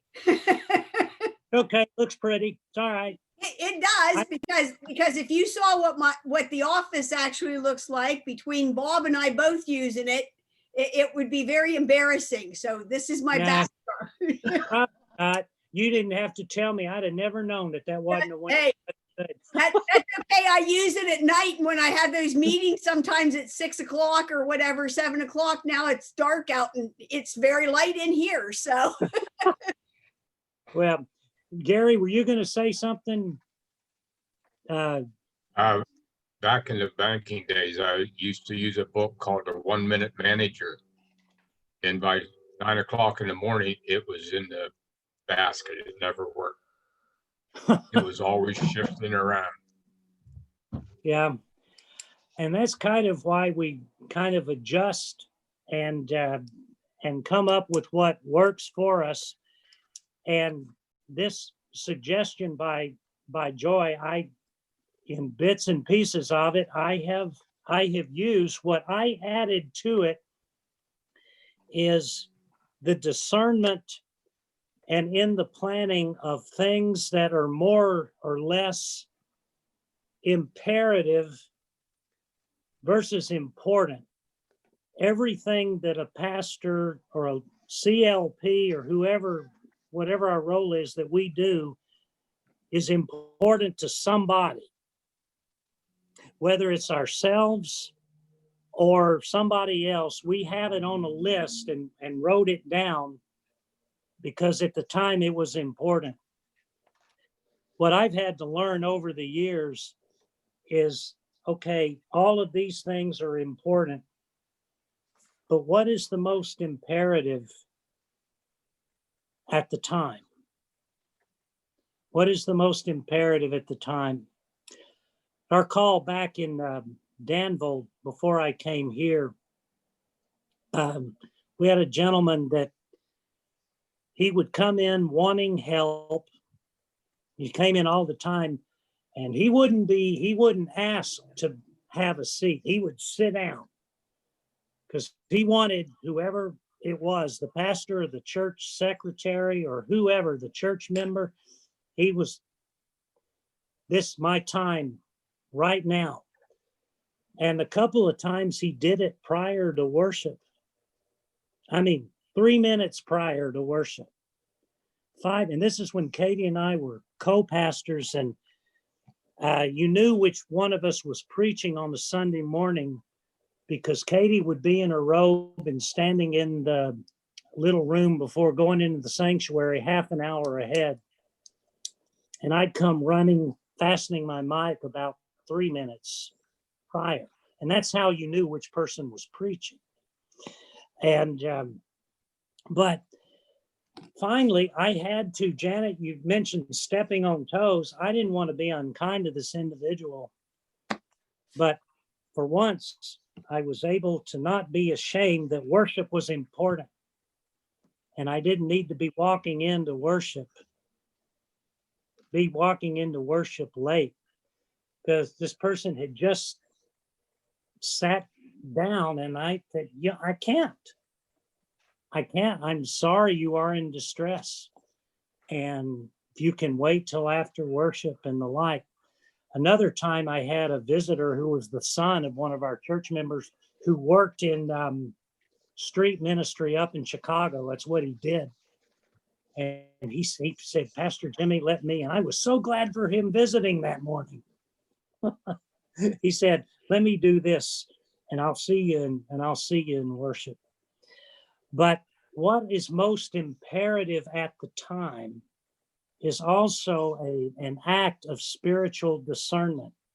Now, it's not a way to escape other things, but the bulletin is important. My secretary needs it by Wednesday, or if you're your own secretary, which Katie and I did for years, and you do your own typing and folding and the like, you still may have a desired day when maybe you'd like it ready. But then the phone rings and you've got to pray with somebody on the phone, or it's that individual where you maybe have to get a pillow to put under your elbow because you know the conversation is going to be a while, or it's a hospital or marriage crisis or something. And so all of a sudden a funeral becomes the most imperative thing of your day. And it's simply, readjusting, but also having an idea that these things are important. And if I don't keep that in mind, they're going to become emergency imperative before the end of the week. And you don't want to be in that frame of mind on things. But learning to discern what's important, as everything's important for somebody in ministry, but what's the most imperative at the time. And Janet, not 100%, but that's kept me from, at least in these later years of ministry, from stepping on as many toes when somebody brings something into the office and puts it on the desk, either my desk or the secretary's desk, or just leaves it with a note, and I want this tomorrow. And we're in the middle of a newsletter or typing a bulletin, or yes, even in a time of prayer or sermon preparation. I had a calendar that was given to me once, of little tear off sheets that were cartoons about ministry. And I remember the one that the pastor was kneeling on the floor praying, and somebody is sticking their head in the door saying, "Oh, good, you're not busy." So, even time for prayer sometimes is imperative. It's always important. But when somebody asks to pray and the like, and we need to include that somewhere. And I remember in seminary, professors would talk about, so when you're in your office and you're having your time of prayer, and I always thought why is he talking? I said, that's so easy. That'll be so easy to do. Well, I'm seminary trained. I'll know all of this when I get to church, wrong. And so even it's all important, but what is imperative at the time? I really need to talk to you. can you let me wrap this up? Or I've got this funeral and then we'll get together. I am so glad you brought this in and all the work. And for us to give it the attention it needs, we need to finish the newsletter first, or I need to finish typing the bulletin and folding, and then I will focus on this. And it's kind of like greeting people on Sunday. When you're talking to someone and maybe the line's backing up, but the next person will have your full attention. So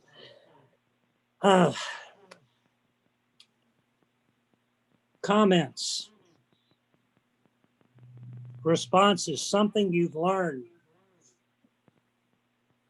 to manage how to manage your own time so far.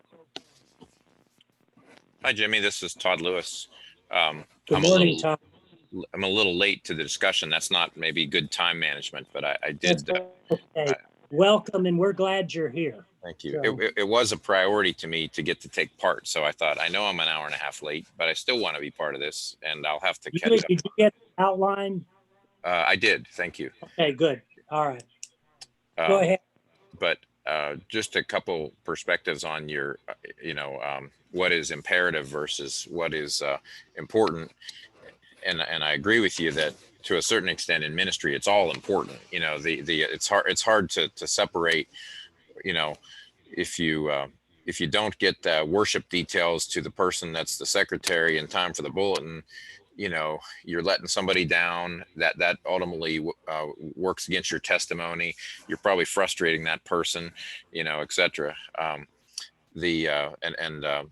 the chief sinner of some of these things, by the way. So, you can take what I've learned, but don't necessarily follow my example. I do think that perspective of someone's tugging at your sleeve and you're already kind of distracted, you're thinking about worship, or you're thinking about some other project, or you've got this other thing that's top of mind, and all of a sudden somebody tugs at your sleeve. I do think it's kind of a positive response to somebody to say, to just pause and give that person 30 full seconds and say to that person, I'm sensing that what you're asking me is important. And really, I want to give it my full attention. And, right this minute, I've got this other thing in the back of my head. And if I don't get it off my list or out of the back of my head, I'm afraid I won't give you my full attention. Can we meet in 15 minutes, a half an hour?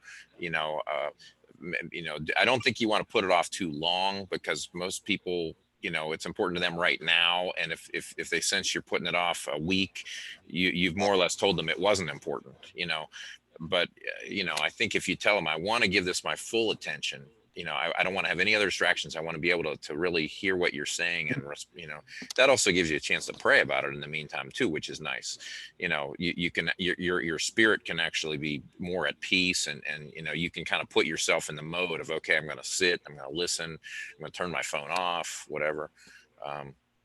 The other thing that on a personal level, it seems like I juggle a lot of balls, and maybe that's somewhat self-inflicted, I think. But when I recognize that there's something that is, a conversation or that's really, that I want my full attention on, I think I almost have to, and it probably is a combination of spiritual and also, personal discipline, okay. I'm going to sit, I'm going to put my hands on my knees, I'm going to look that person full in the face, and I'm going to make sure I'm giving them my full attention, because it's easy. I swear right now with the world and so many distractions, boy, it's so easy to have and you get your mind off and you start to look away and you start thinking about something else. I mean, that person knows you're not giving them their full attention, and you're not processing, and you're not as connected as you should be. The other thing you were talking about making lists and Post-its and all that stuff is a lot of times I think we have to have some spiritual, emotional intelligence about, you get into, I get into part of my day and I've got a list and I've got things that are demanding. And all of a sudden I just feel an uneasiness or maybe I even feel a little overwhelmed. And sometimes that's where I got to stop and close my eyes, put my head down, and say, Lord, what's the most important thing right now? Maybe it's not even on this list. Is there somebody I should be calling or reaching out to or whatever?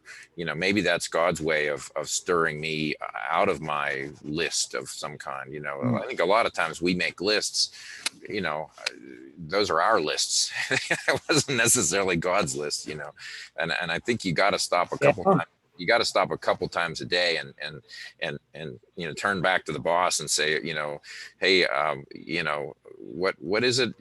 What's the most important thing right now? And it might be something completely different than the top 3 or 4 things that you already put the asterisk on or the smiley face or whatever.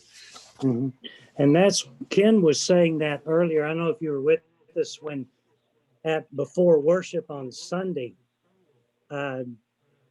We may be scheduled to start at a different time, but in a small congregation, people are visiting and a conversation comes up that becomes literally a conversation of the whole church. And this is what's important right now.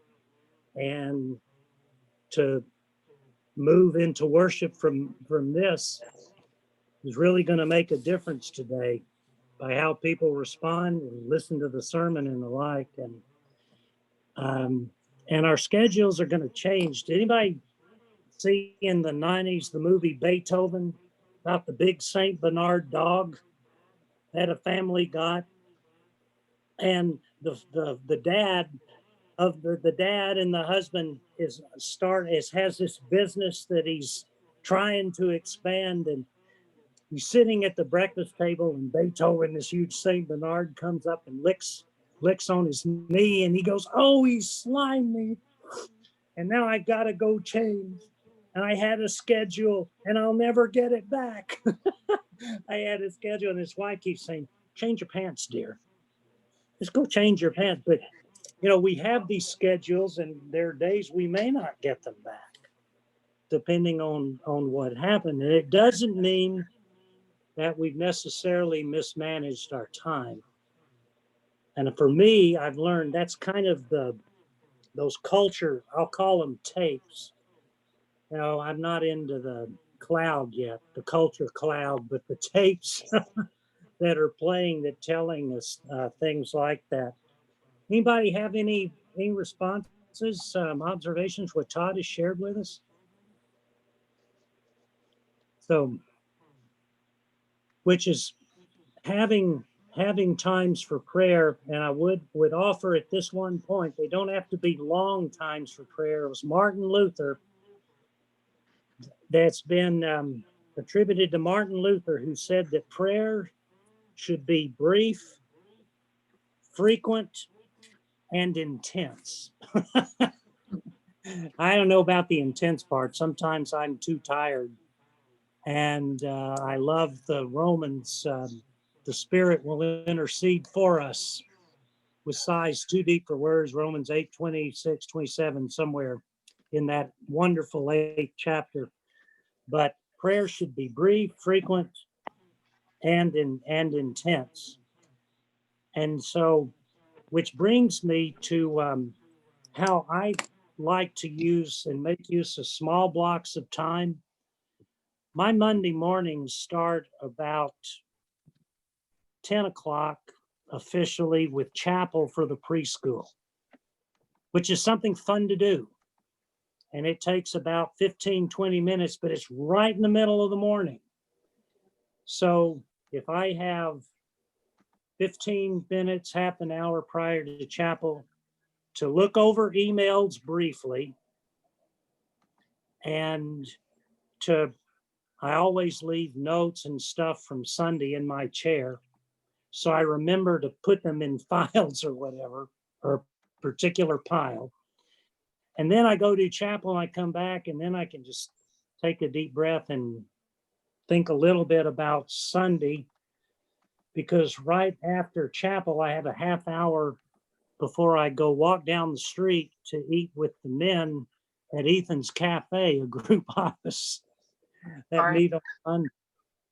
But I like those small blocks of time where I feel a little accomplished to get something done. Was there a comment? Somebody gonna make a comment? It was just my cat. I'm sorry. Yeah. He was So, commenting. anyway, making use of small blocks of time. In the 7th grade, I was told in Introduction to Junior High, tackle your hardest subjects first. Well, over the years, that didn't work for me. I would get too tired and need a power nap or something. And so I feel if I get little bits of it's kind of like stretching before doing an activity, kind of stretching before going for a walk or any kind of activity. I do these little things. I feel it makes me feel more empowered or competent or whatever, which also is part of self-care and in the work that we do.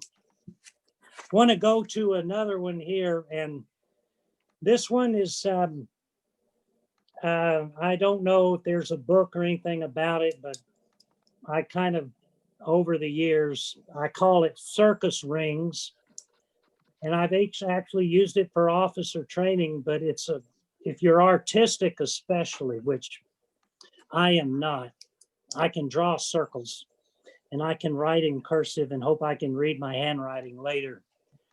But those who consider, anyway, it follows the same method of thinking as above with the notes, but the first or most inner circle is used. Hang on, I got to get a plug. Katie's battery's going out. Time out. Talk about imperative. Hang on.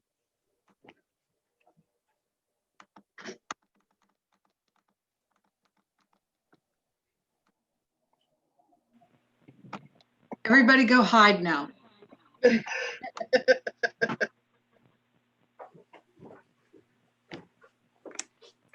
And naturally, it's not my office. So where are the extra plugs so I don't lose you?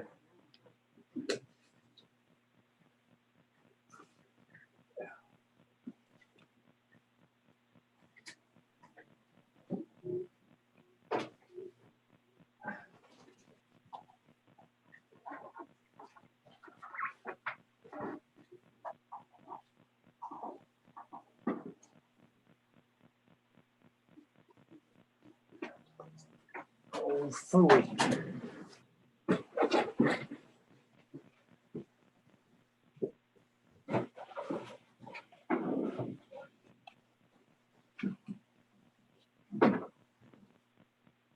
It's what you call divine time management.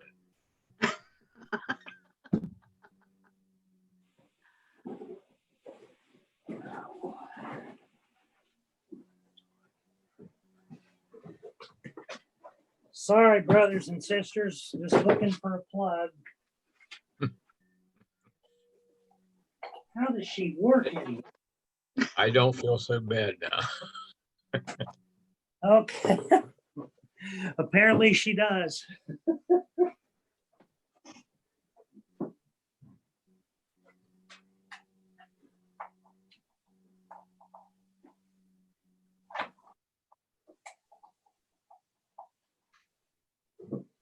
Okay.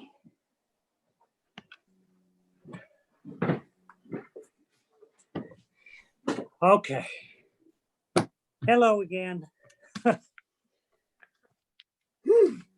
All right. What I call circus rings, and that's kind of slightly humorous for officer training. But the inner circle, the most inner circle, is for daily or regular daily task. And sometimes that might include those most imperative things like a funeral that you can't plan or emergency pastoral care. And you have that circle, and that's your daily, weekly. And then you have a wider circle that designates regular as well as unplanned emergency tasks that need to be accomplished during a week. Regular things like a worship bulletin, a sermon, a certain number of pastoral calls, and the people, whether it's by phone. How many of you are making even more use of your phone right now for pastoral care? And then in cards, I still like the handwritten cards. It takes more time, but I'm making use of those things. But including that in my weekly circle of tasks. A third circle is for monthly tasks that need completing each month, but they might also include church year, seasonal, annual events. And keep in mind that some of these annual things, when you arrive at the season or the particular time of year, they become something in your weekly or monthly planning. These are not hard, fast borders around these circles. And then the final circle, again, seasonal, annual task in addition to church year worship and program, budgets, annual reports. And all of these tasks can be included in either one of these time management suggestions that involve completing a task with other church members, committees, or tasks that are meant for you to accomplish and complete on your own. And if you do the circles big enough, you can put initials by if there's somebody you need to ask or to call or the like. And I don't want to say that our churches are three-ring circuses, but there's a lot going on all the time in a church family or a church family system. And then you add to what's going on in your flock's individual lives and things that come up. So sometimes this works really well, other times not so well. But I found it to be a useful planning tool. I do not have any of my circle planning sheets in a file, okay? They usually end up in the circular file because I don't need to say, oh boy, this is when I really did this well. And I want to copy it or show. No, it's for what was at the time. And I do like to keep, like most of you, many of you maybe keep previous calendars. And I find that helpful, all for time management. And then finally, one final thought. Some days and weeks when I feel rushed or overwhelmed, I try to think in the way of thirds or threes in the way of task on any given day. It's like the old preaching model that used to be called 3 points in a poem. But if there are things that I can do that by the time the day is over or by the time the week is over, I find that if I think in a whatever number works for you, groups of threes or particular windows or sections of time during a day, you will look back and be able to see.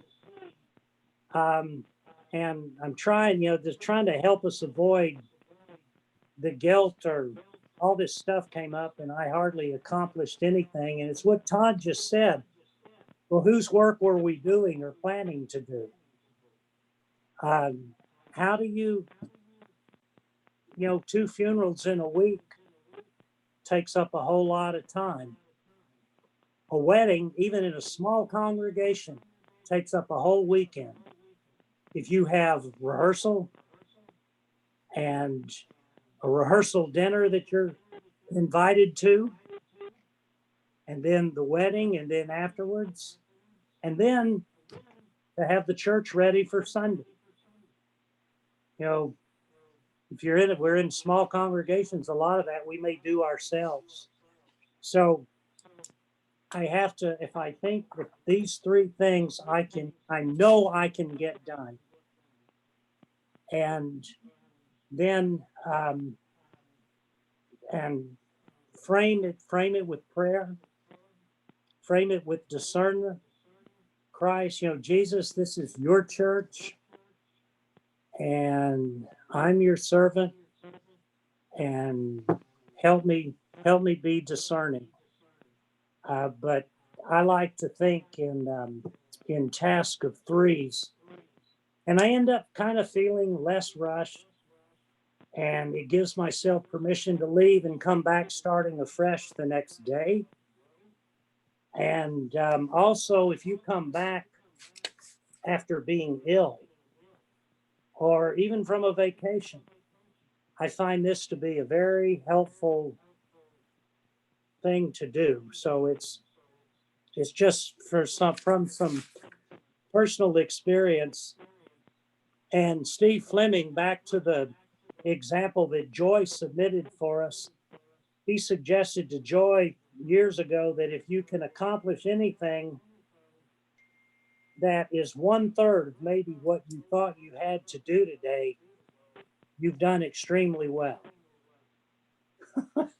How about that? How many have finished a third and then you still feel overwhelmed? So, comments, observations, ideas on time management. I mean, really, I'm really a fellow pilgrim on the road here who's learned by mistakes and have forgotten things by having a whole bunch of stuff to do and then forgot something that was really important and the like. And so these ideas are ways that I've adjusted over the years as a pastor.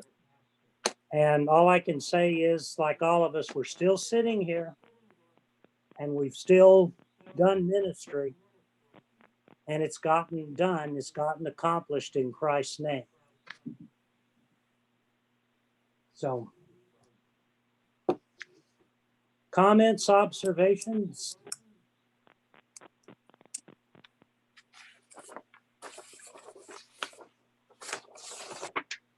Ready to move on for something else with the rest of your time today? I said I have laundry, so I'm not quite ready to go yet, but well, are we ready to move on to just some comments about the resources, the outline, or is there anything somebody has a question about? Just from anything we've talked about today that needs clarified or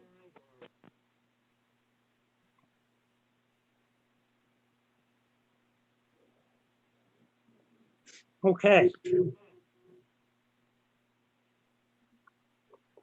All righty. In the resources consulted, and I'll go through them. I'll try to, there's not really a lot of grouping to do, but I'll try to go for the top two, even though the authors are in alphabetical order.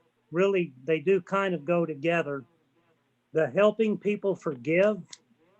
And most of these resources have been fairly recent, since the 90s forward up to today. This has a lot of diagramming and technical language at first, but then it helps later on in the book to talk about different situations of forgiveness. And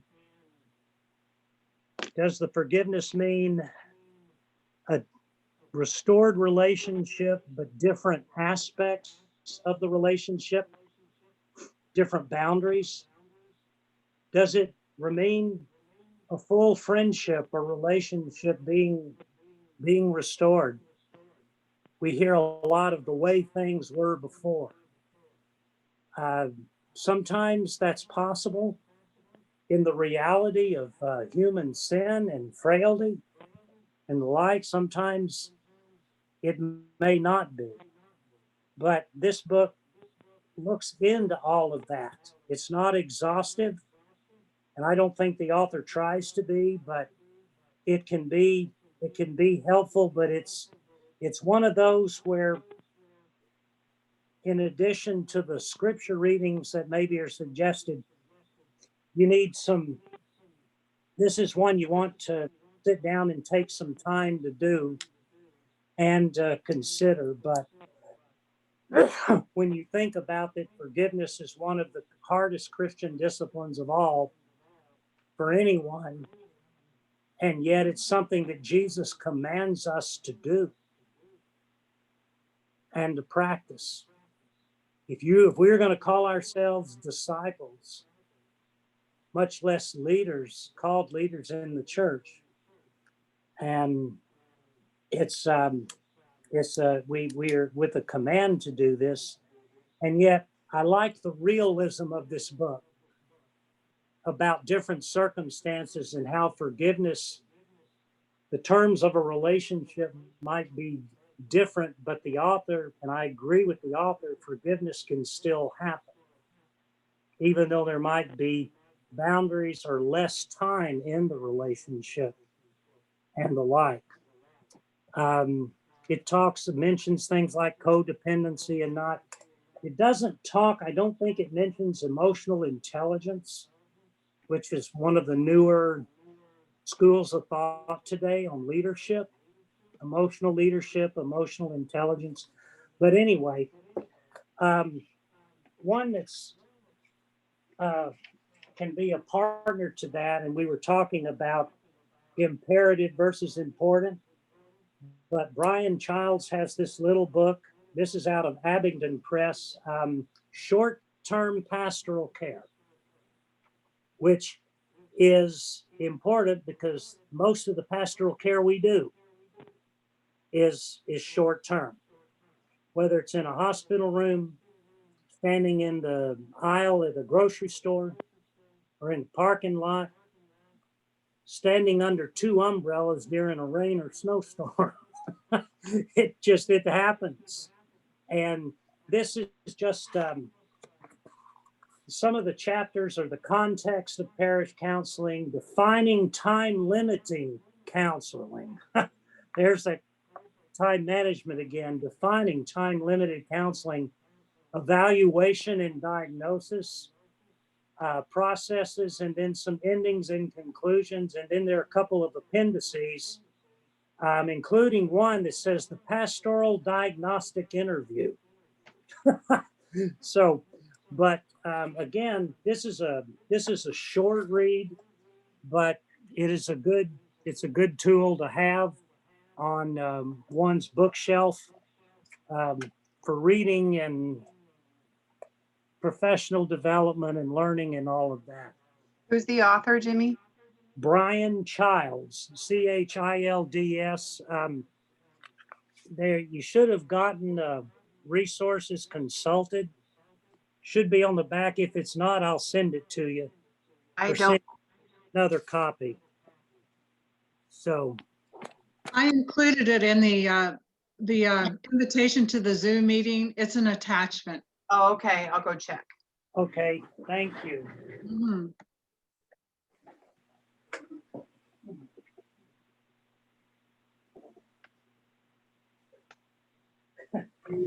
Sorry. Jimmy, Yes. it's Janet. Yes. I think one of the most difficult things in my life is forgiving myself. When I step on somebody's toe or I feel like I don't want to say abused somebody or something, but if I feel badly about something, I think the greatest difficulty for me is not forgiving someone else, but forgiving myself.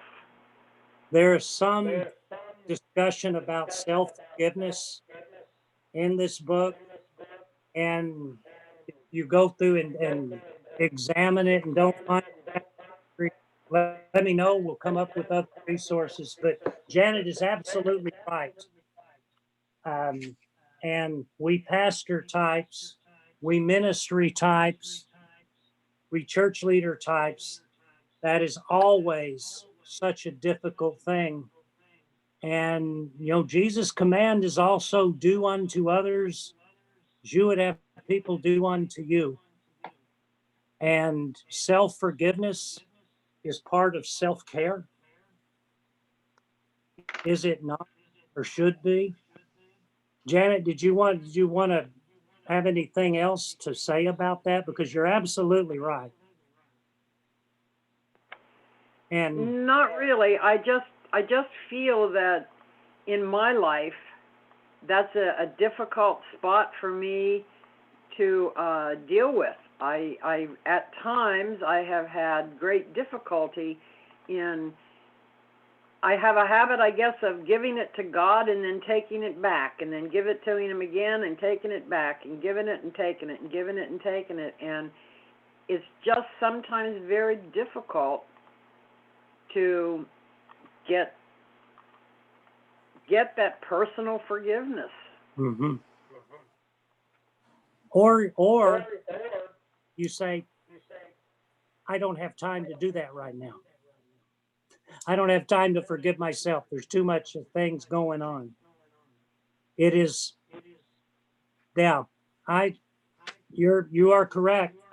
And taking it back is probably one of the hardest things to try to avoid.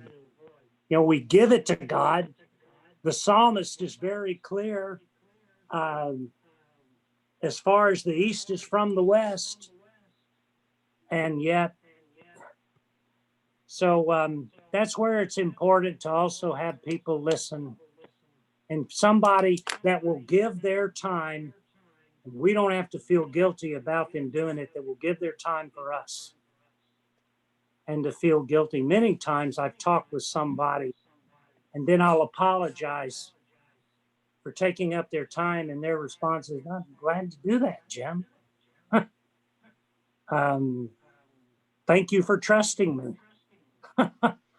And you need to use discernment, obviously, with who, and pray for people to come across. But um, Katie saw a minister at one of her doctor of ministry groups, was literally in tears, had in her first call had gone to make a pastoral call on somebody, and it resulted in a extramarital affair, and two families were split apart and stuff. And she'd been restored, or he'd been restored to ministry and the like, and yet still couldn't. And finally, this other pastor in the group laid his hands on her head and said, in the name of Jesus Christ, you are forgiven. And when two or three are gathered, here, you are forgiven. And it seemed, at least during that week, this individual was a different person and could move on, and hope that was the case for his or her life. But self-forgiveness is, you're right. So let's see. Anything with another one that I checked online. I don't have it to show to you, but I checked online. It's still in print, and it's in the resources list. Paul Preiser. This goes back to the 1970s, and a new edition for the 1990s is The Minister as Diagnostician, Personal Problems in Pastoral Perspective.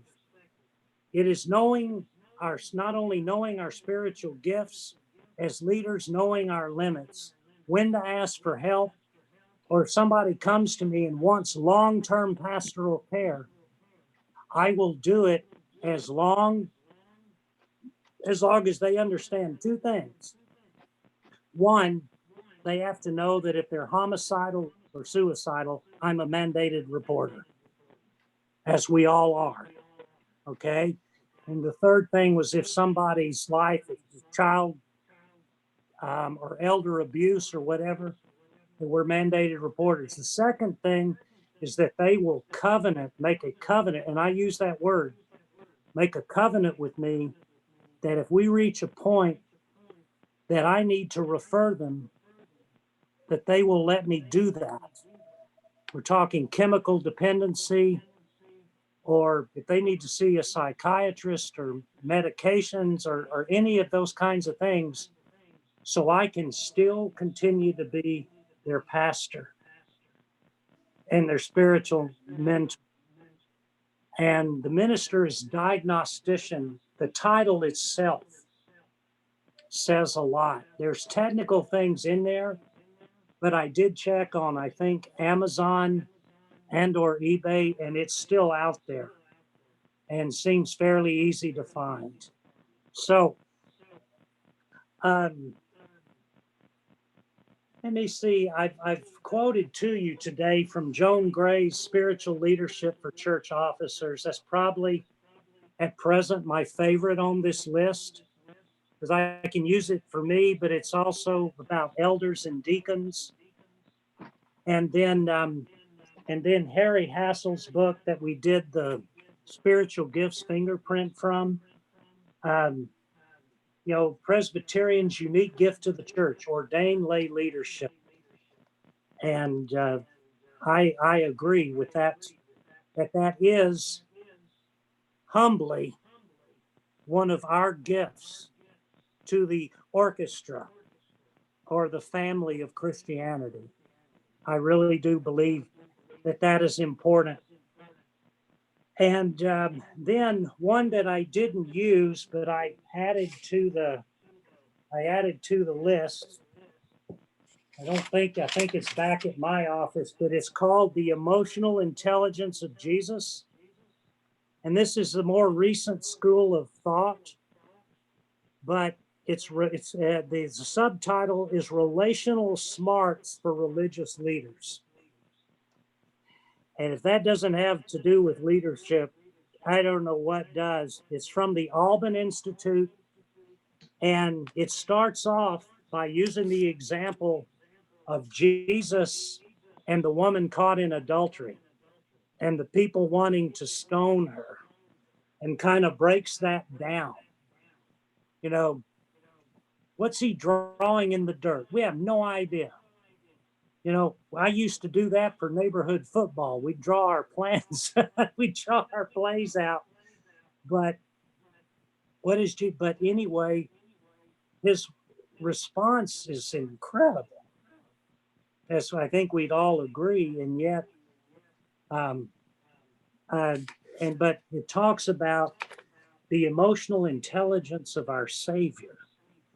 And so it takes a little time to read, but it's one of the more recent schools of thought on leadership and learned and prepared leadership, and how the emotional intelligence of a leader does spill over in good or not so good ways to organizations, even churches.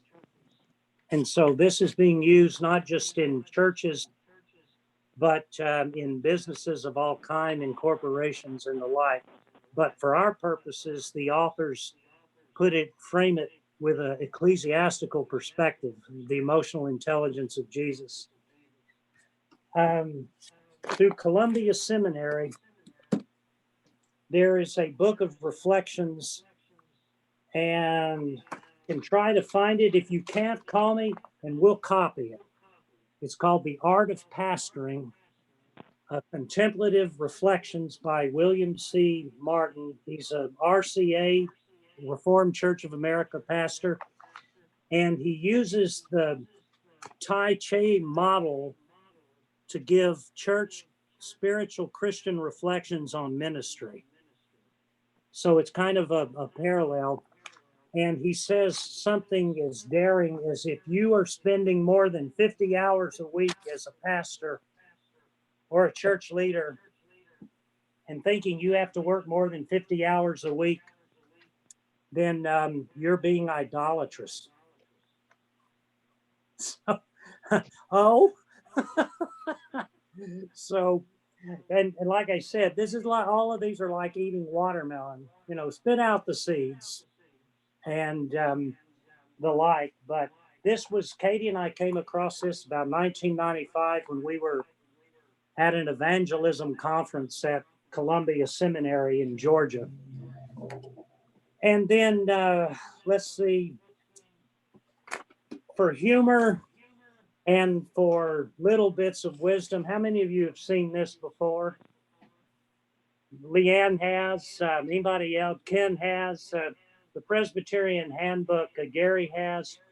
It's just something you can sit down and, like one of my Charlie Brown books of old, just open up and start reading. I just turned to how to memorize a Bible verse. And method one, memorize with music.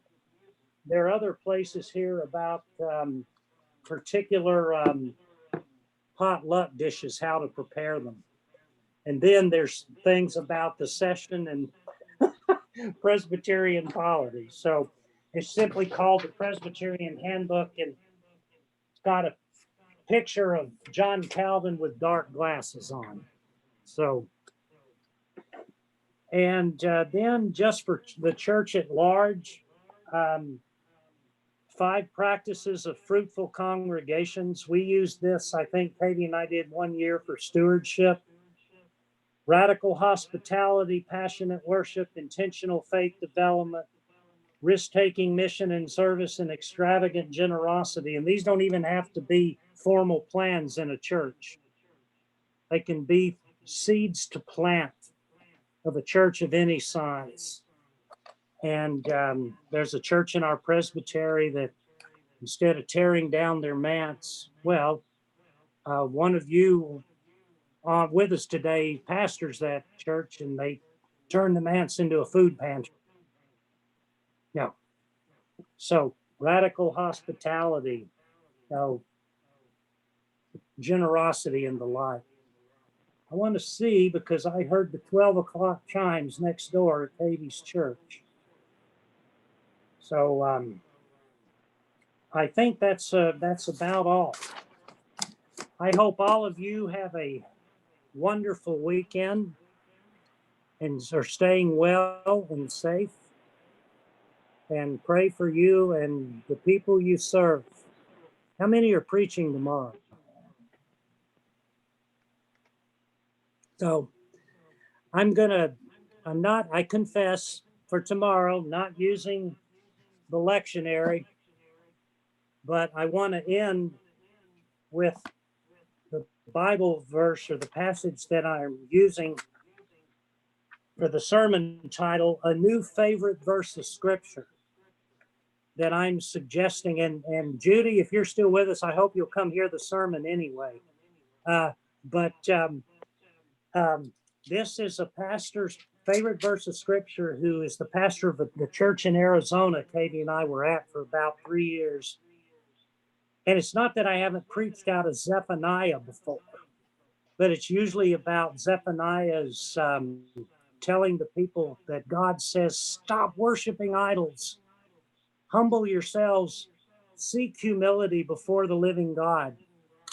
But at the very end is this passage that I got from a pastor, and I'm suggesting that it's worthy of consideration to be added to our short list of favorite scriptures, hence the title for the sermon. But let us hear the word of God as our time together concludes. Zephaniah 3, verse 17.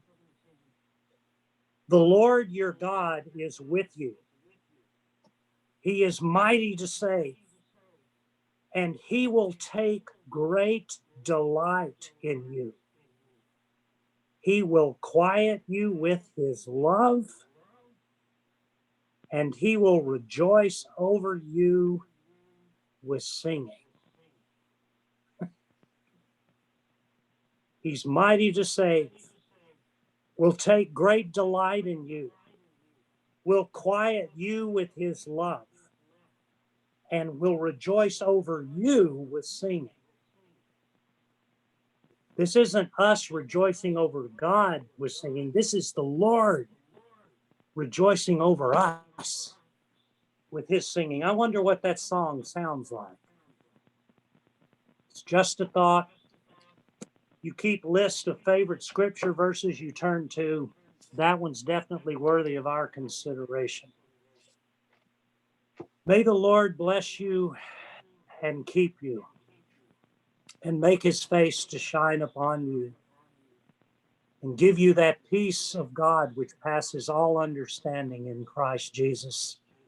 Our gathering today, and even with the title of leadership and time management, has still been about to remember that Jesus Christ is Lord and what it means to be God's people. You are loved, you are forgiven. So go in peace this day and the days ahead, in the name of the Father and of the Son and of the Holy Spirit.